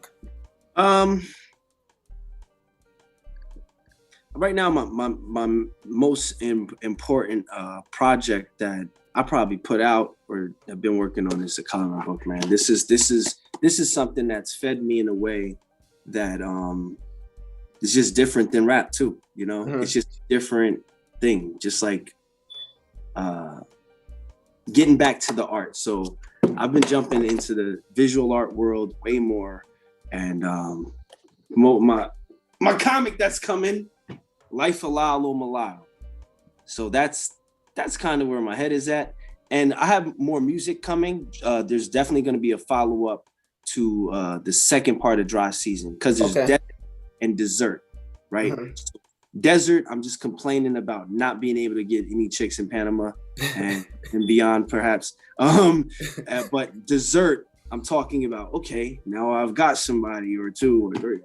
Yeah. But now I'm dealing with all types of Indiana Jones type shit that I never would have thought I would have dealt with, you know? Like, yo, for every olive oil, there's a Bluto that's just hanging around. And oh my days, I understand. You know, like, I understand. You know, I just never thought. I'm like, it was like this. I graduated from college. I started working at Yale. The next year, I'm sleeping with a machete in Panama. Because an insecure husband had threatened my life before that. You know, it's like, you know. Oh, man. Pretty problems. Stay away from me, you know? Yeah, facts. Yeah, you know. Jealousy's a motherfucker. Yo, man. And I was very naive too, because I was sheltered in a relationship sense. I was with the same person for 4.5, 5 years. So I didn't understand that people be cheating, people be lying about their shit, people be doing all types of, you know, creeping on there. So I just was like, oh, honesty's the best policy. Oh, I'm single. I'm just gonna be honest. They're single. They're gonna tell me. No, these motherfuckers be married, got a fiance, and I'm out on a date like this. Then some dude runs up on me. Like, I felt like DMX and How's It Going Down, yo. Word? I like, this is something that actually happened? Let that nigga play daddy make moves with me. I gotta ask, what happened? Y'all were at dinner and then dude was like, yo, that's my wife. Something like, what happened? All right, so long story short, we had a singer that we were eyeing for Negros Americanos. A friend of mine who was a DJ knew of her. So when I checked her out on social media, she was super, super bad. But then I checked and said, married. So I'm like, yeah, okay, pump the brakes. That's it, right? That's it. So I invited her to a show. I said, hey, look, Negro's going to be performing at La Casona at this club this night. If you want to come check us out, we're looking for, you know, Afro-Latino singers, artists to build with. She said, cool, I'll be there. That night, her husband showed up before her. Now, I already looked to see how her husband looked. You know, I know what the dude was. And the guy that was with him knew us from another show. So we pulled up to the venue, me and Bixop, he was out there, and a dude named Pocho, POC was the third member of Negros Americanos there. Hopped out the car, and then, you know, old girl's husband hopped out behind us. And I met him before I met her. So when I initially met him, I shook his hand. Hey, my name's Lyle. Da, da, da. He's like, he gave me the most weakest handshake known to man. You know what I mean? And he went me in the face. So I'm like, okay, clearly he knows something I don't. Well, whatever. Cool. We go into the club. We set up with the DJ, and we're just waiting around. But I don't see old girl.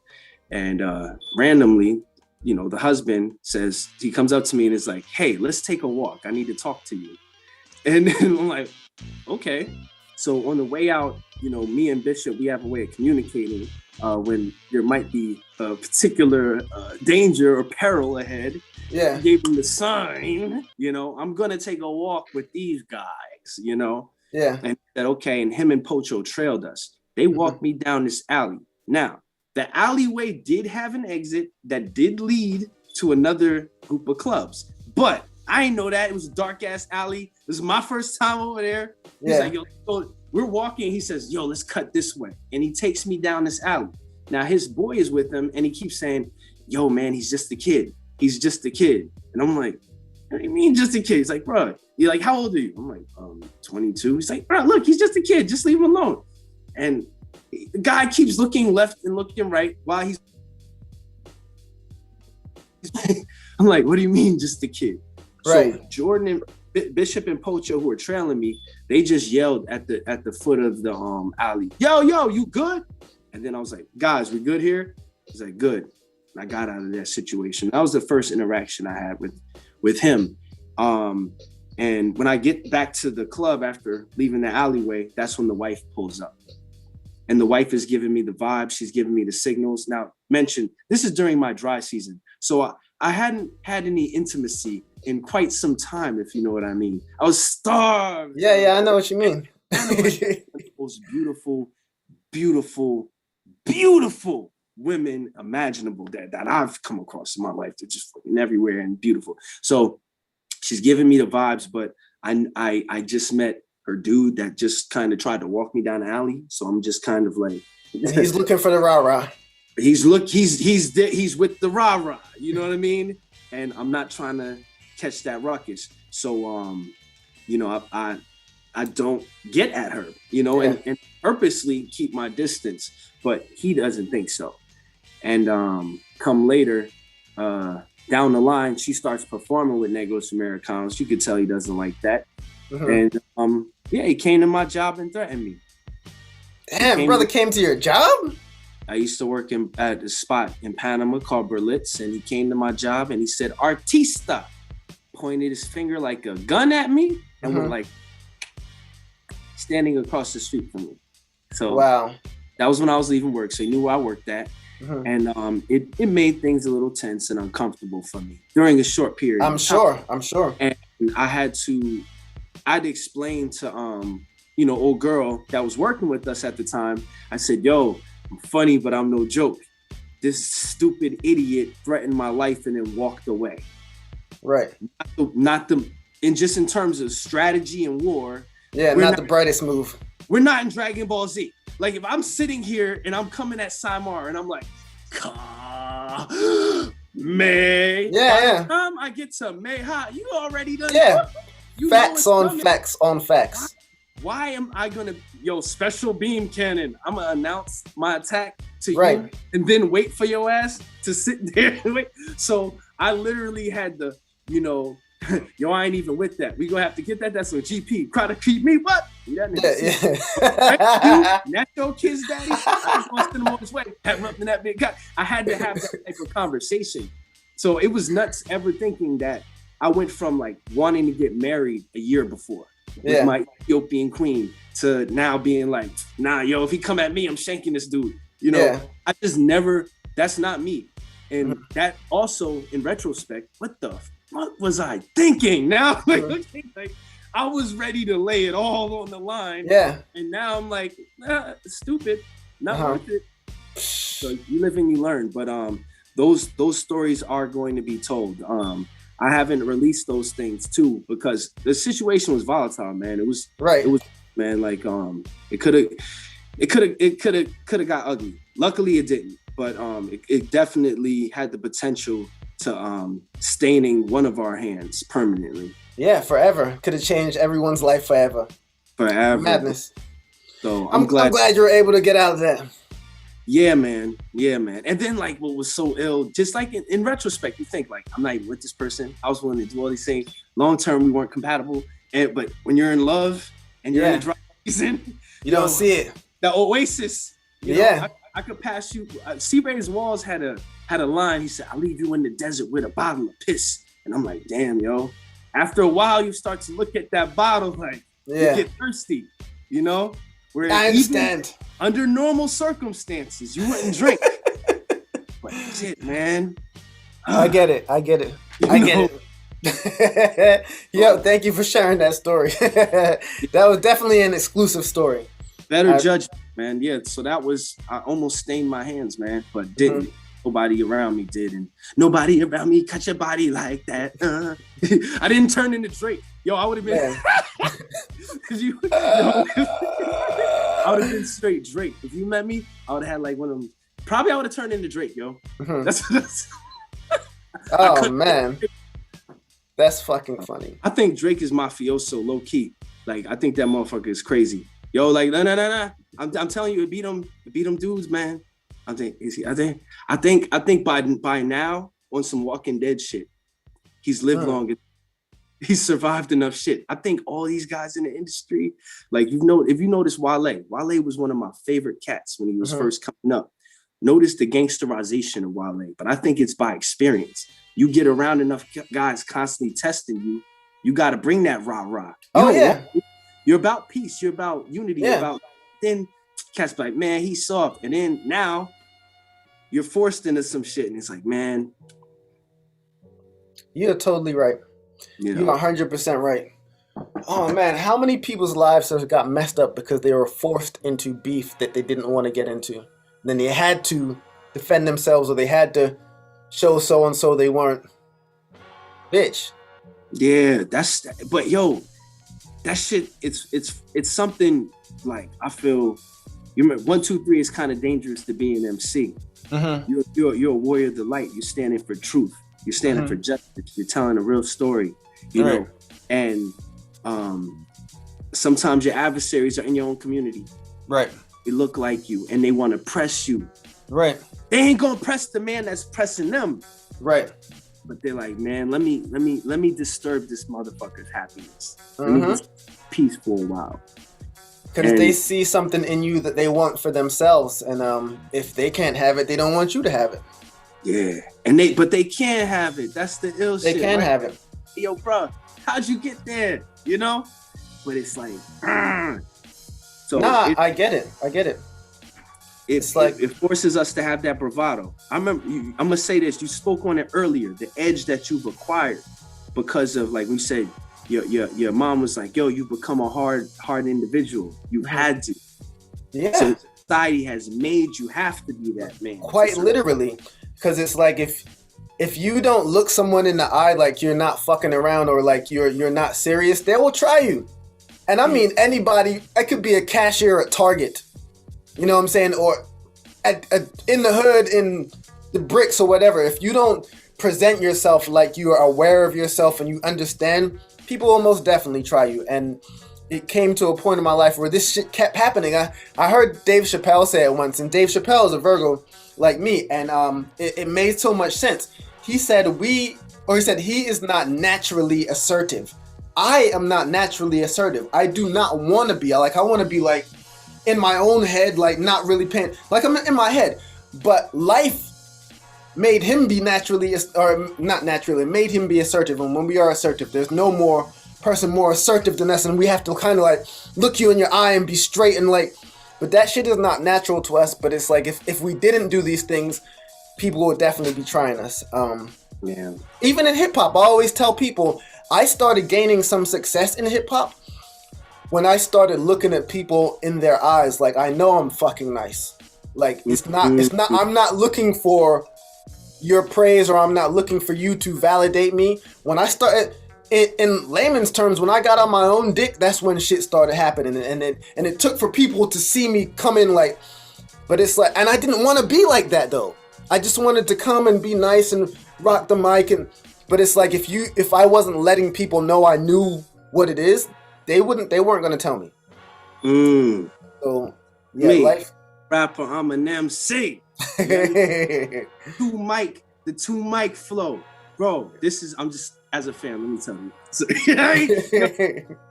seeing you rock, not with one mic, but with two mics. Boom. That's different. The ferocity behind the attack in your voice. Boom. That to captivate the crowd, to move the crowd. Boom. That's different. When you played the Red Army, come on. How could I, as an aspiring MC, hear that and not go back to the drawing board? When Silent I said, talking about you so sincere, when the only time you ever rocked the show is this year, maybe the only time I ever rocked the show was that year. It's under my belt. Real talk. Certain rappers, you guys, I'm gonna tell you, my cultivation, my chrysalis, before I became a butterfly, my caterpillar, I'm absorbing this music. I'm absorbing these OGs. I'm absorbing these big brothers who have put in work, who have laid a foundation, shown me, yo, you can be yourself. Right. This is what I'm seeing. This is what I'm seeing. When you said I'm not a rapper, I'm an MC. For me, I was MC Enigma. I'm like, yes. Yeah. This is someone who champions owning, rocking the crowd, not just representing commercial success or, this this rippity rap on a mainstream level. No, Right. I'm a purveyor of the culture. And like you said that with a period at the end, meant it.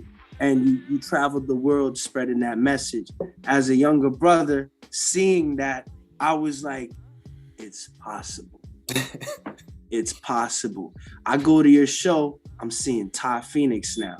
I'm seeing Hassan Salam now. I'm like, holy shit. This is the next wing of the underground Illuminati. The tears are moving up in the masonry. You know? It's like, oh snap.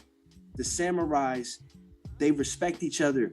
Like, your way of kung fu is different from their way, but you've mastered your dojo and they've mastered their dojo, and you guys are like chieftains meeting on some like hip hop United Nations.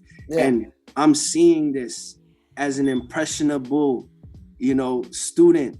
And you can't, to me, I'm saying for me, I can't like be around this, experience this, then come out with some bullshit. I understand. How can I, if I have nothing to offer that hasn't been done as good or comparable or even doing, you know, that's not authentic to me. Yeah. Like, yo, these cats really do it. I can't play with that. I can't say I do the same thing as if I'm not willing to put the work in, if I'm not willing to show and prove. I remember rolling with Hassan to different stuff. He'd be like, yo, tell him you MC Enigma. I'm like, nah, bro, you got an album. I ain't got no shit. I'm like, yo, what if they ask me to freestyle? Nah, you got this. Like, yo, let me tell you crazy shit. Majesty from EO Dub, before he passed, he wanted to book me, and before Pumpkinhead passed, he wanted to book me in one of those EO Dub challenges against Pumpkinhead and Zeps. My first EO Dub challenge. Oh, he was wilding out. I'm super flattered that you think for a second that I could even be mentioned among these guys. But I said, yo, that's a sniper KO. That's a technical knockout. That's a one round knockout. That was Majesty who tried to put you in that? Majesty tried to, you ready for you? I'm ready for Pumpkinhead and Zeps. Get the fuck out of it. I'm not ready. Rest in peace to that brother, man. He put you in there with Pete. Yeah. Yo, he was trying to encourage me, but it's like your first type fight with Mike Tyson or something, and you know I'm in the gym doing a scrimmage, like, yo, come on, dog. I knew I would get murdered, and two, that's not my strength either. It's just not my strength. Everyone has their own strengths. It's all good. I was like, that would be a total slaughter, but I respect the belief in me, but let's not get it twisted. Like, I know where I fall on the spectrum. You know what I'm saying? Like, I think maybe he saw something in you that you didn't see yourself. Perhaps, and maybe one day I'll get there. But I'm. There are a lot of dudes that I love and that I respect that are on those things. You know, Nasir Osiris Anthem. You know, Elijah Black, Baxter Wordz. I got Baxter. He's on the next dry season coming out. Nice. He's on a song called Nerd Girl, where it's fun, man. It's a fun record. Yeah, man, it's not over till it's over. It ain't over till it's over. But but just with all due respect, seeing certain guys rip it and rock it lets me know, like, all right, if I am gonna be a contributor, I gotta put in that work before I even think I could hold the title or could come in and you know. And it's just with all due respect for the titles, for the forefathers, for the cats that showed me the way. I feel like I'm not willing to do them push-ups and go hard and be training. I can't call myself one of them fighters, you know? Because the EO Dub is just a different level. Yeah, shout out to EO Dub. Still doing it, even in the pandemic. Crazy. Straight up. Yo, Silent Night, I gotta say too, the dojo, freaking the lineup, that was the Negros Americanos dojo. The lineup was, and I remember it was always lyrical graffiti. But then once SK started doing the dojo with Fuse and the Grizzly Pear before it went to the Sidewalk Cafe, that was like a mandatory thing with us, with me and Jordan, with Negros. where he's like, yo, we just always gonna be at the dojo. That's where we're gonna sharpen our skills. Uh-huh. That's what's gonna be around. And we get to be around some of the dopest MCs in the tri-state area. Facts on facts. You know, his respect is it goes a long way. Mm-hmm. And like, look, I met you through him. You know what I'm saying? He even in his circumference, his hoverer, he's a galvanizer. And yeah, for sure. Nobody that rock with him is nobody that's whack. They're all good MCs, good artists, and good people. Right. This is like, true. You know, it was the lineup, those ciphers, man, they were just so, it was always love. It was love. And that was what was crazy too. It was a love cipher. It wasn't a I'm better than this guy cipher. It was some real hip hop shit, yo. I get it. Oh, Grizzly Pear, rocking with Fuse, passing the mic. I miss that shit, bro. Yo, so I wonder if these cats today have anything like that. I don't think they do, and I think they're missing out. They probably got TikTok. Maybe half the screen is like this. Yeah. And they're like, yo, every night I went to bed, and every night I sent her, she didn't send back. You know, like, like it's probably some shit like that right now. You know, generation is crazy, man. I'm gonna try to do my best to keep up. I'm gonna try to be like who's someone that lasted mad long in the game and is still relevant? Snoop, Jay-Z, LL Cool J. Yeah, LL, he's many eras. They call him Big LA. I'm gonna try to do my best to not be old and like lose track of the times, or I mean everyone gets old, but I just mean like aging gracefully and understanding when to stop, because a lot of times cats don't know when to stop. They don't know when it is over. Though I feel like this though, lucky for you, your truth in your hip hop is truth and it's timeless. I don't see rap persona. I see MC.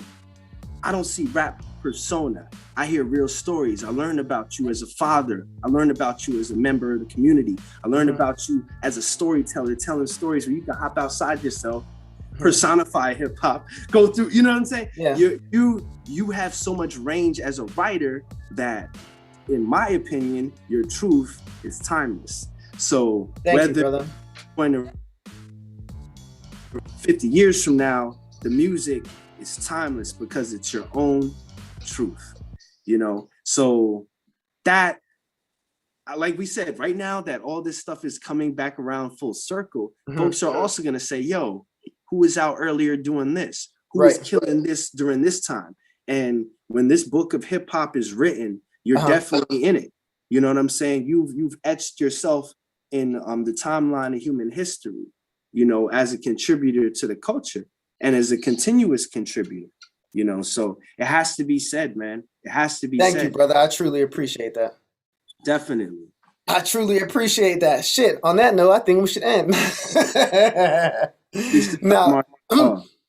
Now, peace to Lyle Omolayo. You wouldn't have been on here if I didn't respect you. Like, you're dope. You're a dope illustrator. You're a dope MC. You're a dope person. Appreciate you so much, man. And I appreciate you for giving me this opportunity straight up and down, and for never giving up, man. Because I was watching you the whole time. Thank you, brother. And because you ain't, I won't. Straight up. Good. I love that. So, yo, big shout out to the brother Lyle Omolayo.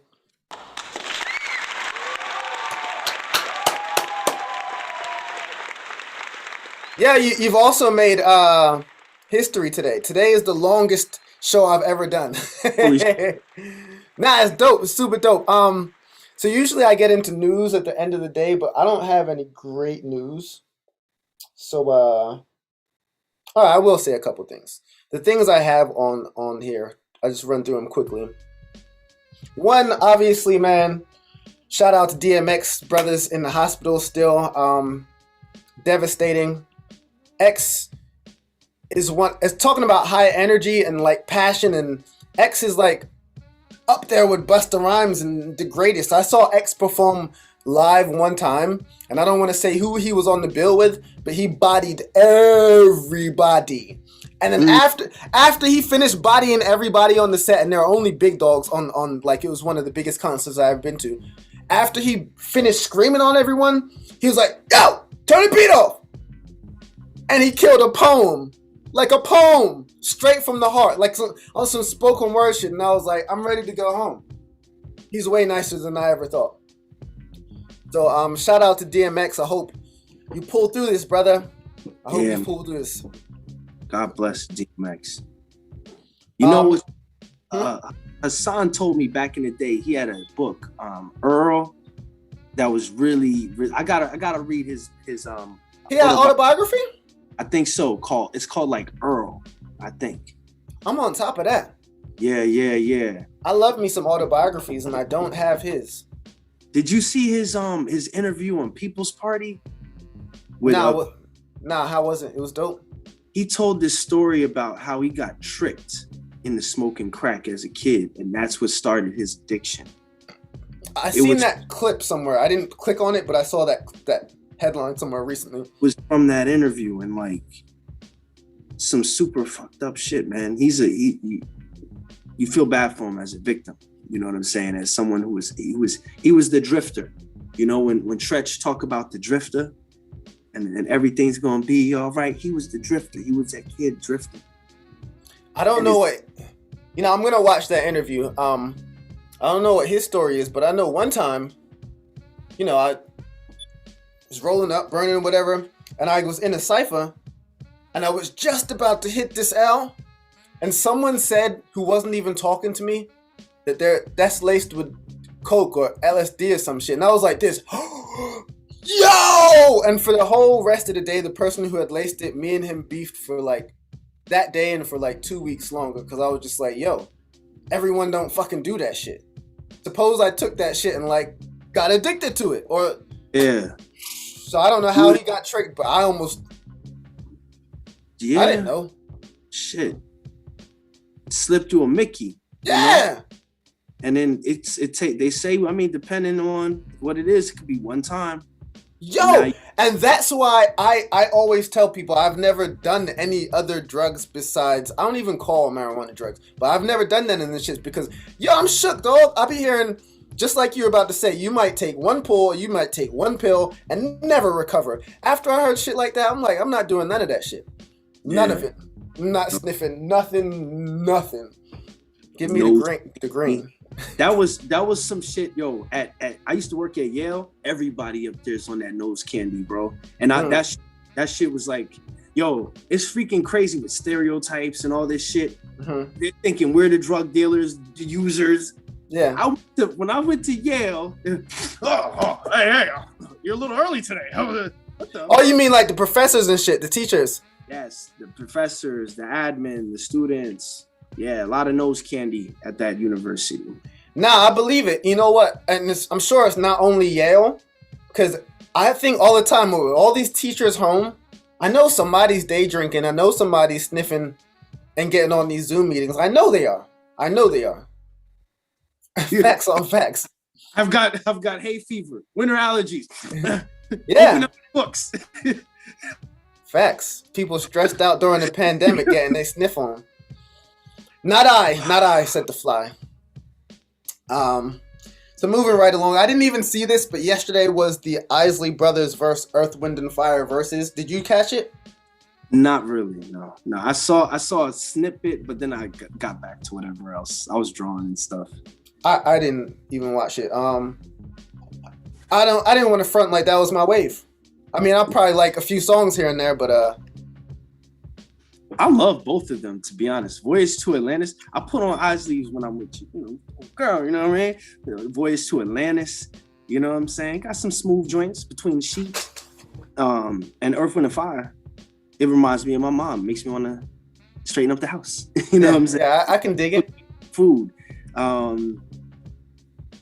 But Ray and Ghost, that was my verses. Oh yeah, I was on that. I watched that one. That was probably my favorite. No, Bounty Killer versus Beanie Man was my favorite. But my second favorite was Ghost and Ray.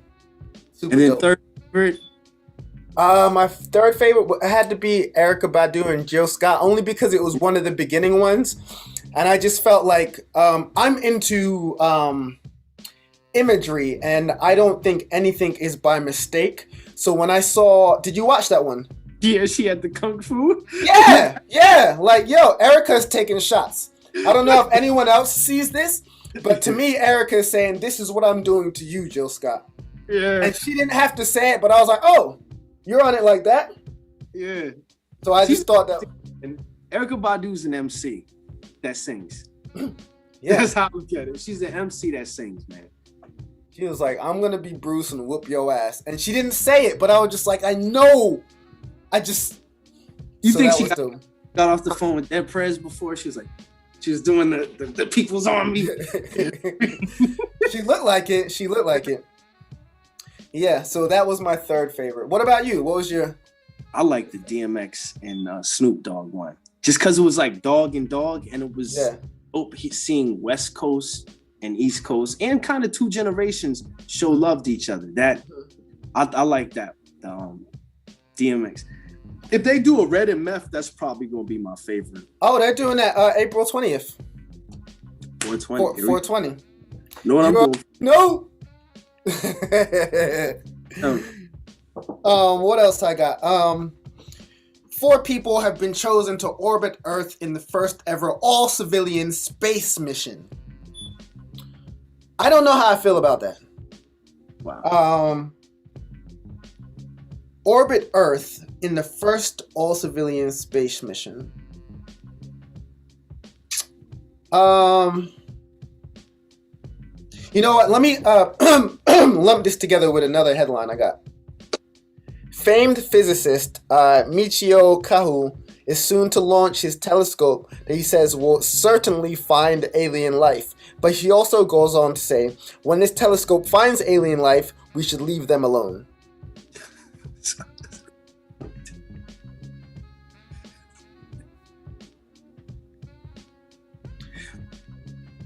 Like, there's lions in the cage. I'm gonna go into the cage to definitely disturb the lions, but they should not be disturbed. We should just leave them alone. Right, and then on the same thing, now we're orbiting space and sending civilians. So it's like these aliens is like, word, y'all want beat now.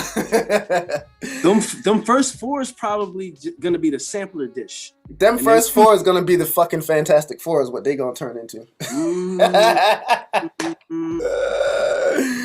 Word up. There's definitely something going on right now. There's a lot of folks on aliens too. I saw a commercial, alien tape. Why are they calling it alien tape? It can stick to any surface. It's stronger than anything. Just the language. They have that computer company, I think it's called Alienware. I don't know if you ever heard that. They're like MacBook Pro, Microsoft, and Alienware, and it's like they've made it so dope that it's like an alien fucking built it. I think that company came out a few years ago. It's new, kind of like how Tesla was on the scene. It was like we just started seeing Teslas. I think Alienware is about to be more and more visible. Another thing I saw is that tropical cyclone forms, flash floods, and landslides kill at least 50 people in Indonesia. The world is definitely going through things right now on multiple levels.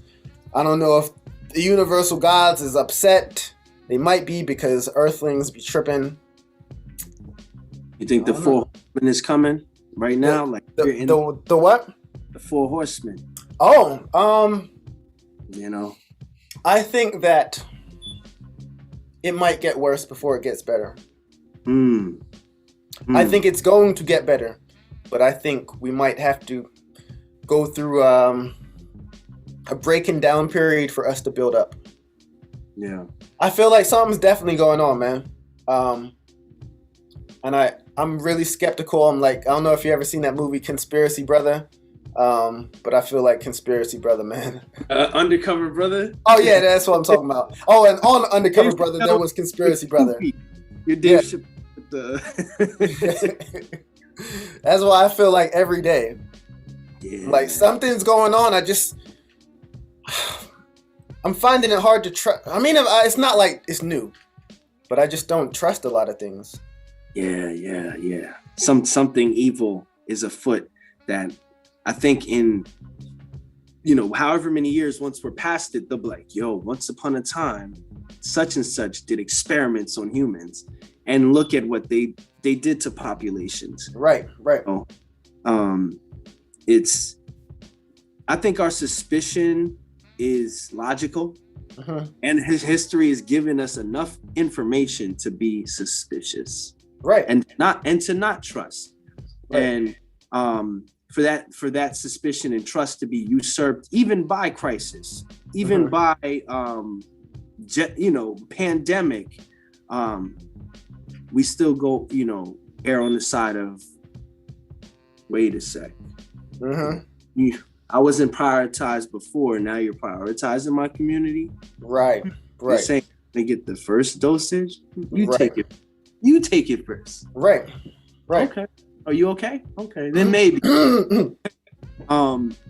It's funny too with everyone saying, "Oh, why? Because of the Tuskegee syphilis experiment." Well, yes, motherfucker. Yes, and 100 million other things. Yeah, that's the one that we know about. It's like saying, "Well, if you think MK Ultra, yes, that's the one we found out about." What about the shit we don't know about? Right. That we know is definitely happening, and there's enough evidence. We could Harriet A. Washington, medical apartheid. We just crack the book open, go to any chapter, and we can see where Black and brown people have been the petri dish for modern medicine's experimentation, or sadistic mutilation, even, right, or for culling, lessening populations. They had this process they were doing called I think tubal ligation, and this was in Peru, and they were doing this in the Andes with indigenous populations, and they were saying, "Oh, you're going in for a measles, MMR, measles, mumps. There's an outbreak, and we're gonna help the indigenous population." Those women who were getting injected were coming out sterile for some reason. Wow. All babies were being born dead. Wow. And now they just reduced an indigenous population. It's no difference than syphilis. Than the smallpox blankets. I look at it. The methods have changed. Maybe they come under the guise of medicine or missionary. Right. But that same, manifest destiny, nature, threat agenda is being played out. It's nuts. My brother, he's in Brazil. He's in Sao Paulo. And one thing that's really happening, that's really jacking up the world, we're talking about global warming and stuff. In Brazil, the beef industry is cutting down the Amazon to just expand the beef industry, to sell more beef and cows. That is crazy. And in doing so, they're also assassinating indigenous leaders that are making sure that the Amazon stays preserved. So greed, man, love for money, right? Is like they'll destroy this planet, just to have a bigger piece of meat on their table. This is nuts. So I don't know. I don't see how the universal gods are not looking down on this shit and we're gonna have to do something about this. But I don't know, dog, because I always feel like there are intricacies that we'll never know about. There are loopholes as far as the universe goes that we'll never know about. Because some shit, dog, I just still don't understand. How do people who are fucked up people continue to prosper on some simple shit? So I feel like I was talking about this yesterday with my mom. There has to be things that we don't understand. I almost think that our past life karmas have a lot to do with this life. So if we try to understand this life just based on this life, it's going to be hard because I feel like we might go through things based on other lives. I mean, it's the only way I can try to understand it, because it's like someone being healthy their whole life and then getting cancer out of nowhere. Or someone working hard as fuck on their craft for mad long and being excellent at it and putting all the right energy into it, but then not getting to where they probably should deserve to get. But then you looking and you seeing some 18-year-old goofball who can barely do what they're doing, and they have 30 million. Where's the balance? So when I think about it like that, it's probably best for me to like not try to figure out the universe. The universe. I mean, I believe in certain universal laws, a lot of universal laws, but it's just like I do feel like there's a bigger picture maybe we were not supposed to understand. Because if we understood it all, why the hell would we be here? Facts. So on that note, I think I'm gonna close out the show. Yo, my brother, how long we been on here for? Damn, 2 hours. I love it. So this show is, on Apple, it's on Spotify, it's on all the main podcast things. So I used to think, when I first started doing the show, I think this is episode number 59, I used to like look at the YouTube views and be like, damn, no one's listening. And then how I upload it to the internet is through something called Podbean. They recently came out with all these analytics, so you can see like who's downloading your show from what platform. Brother, we got listeners. Way more listeners than I thought. And I was like, oh, snap. Like a lot of people listen on Apple and Spotify, way more than YouTube. I don't know why that is, but whatever. But people are going to hear this dope-ass interview, so I want you to know. And they can find the brother at LyleOmolayo.com. I did put that in the chat window, and I'll spell it out. LyleOmolayo.com. Check this brother out. He is super dope on many levels. You know what I'm saying? Yo, my brother, you got anything else you want to tell the people before I close us out? Shit once, flush twice. I love it. Spread love, baby. That's it. Yo, leave with love. Spread love. My name is Cymarshall Law. You enjoy the show, subscribe, share, whatever, download. He is Lyle Omolayo. Peace, love, and positive energy. And y'all have a great day. Bless. Peace. And we out. Respect, brother. Respect. Oh. Let me end out with a song. Let's go.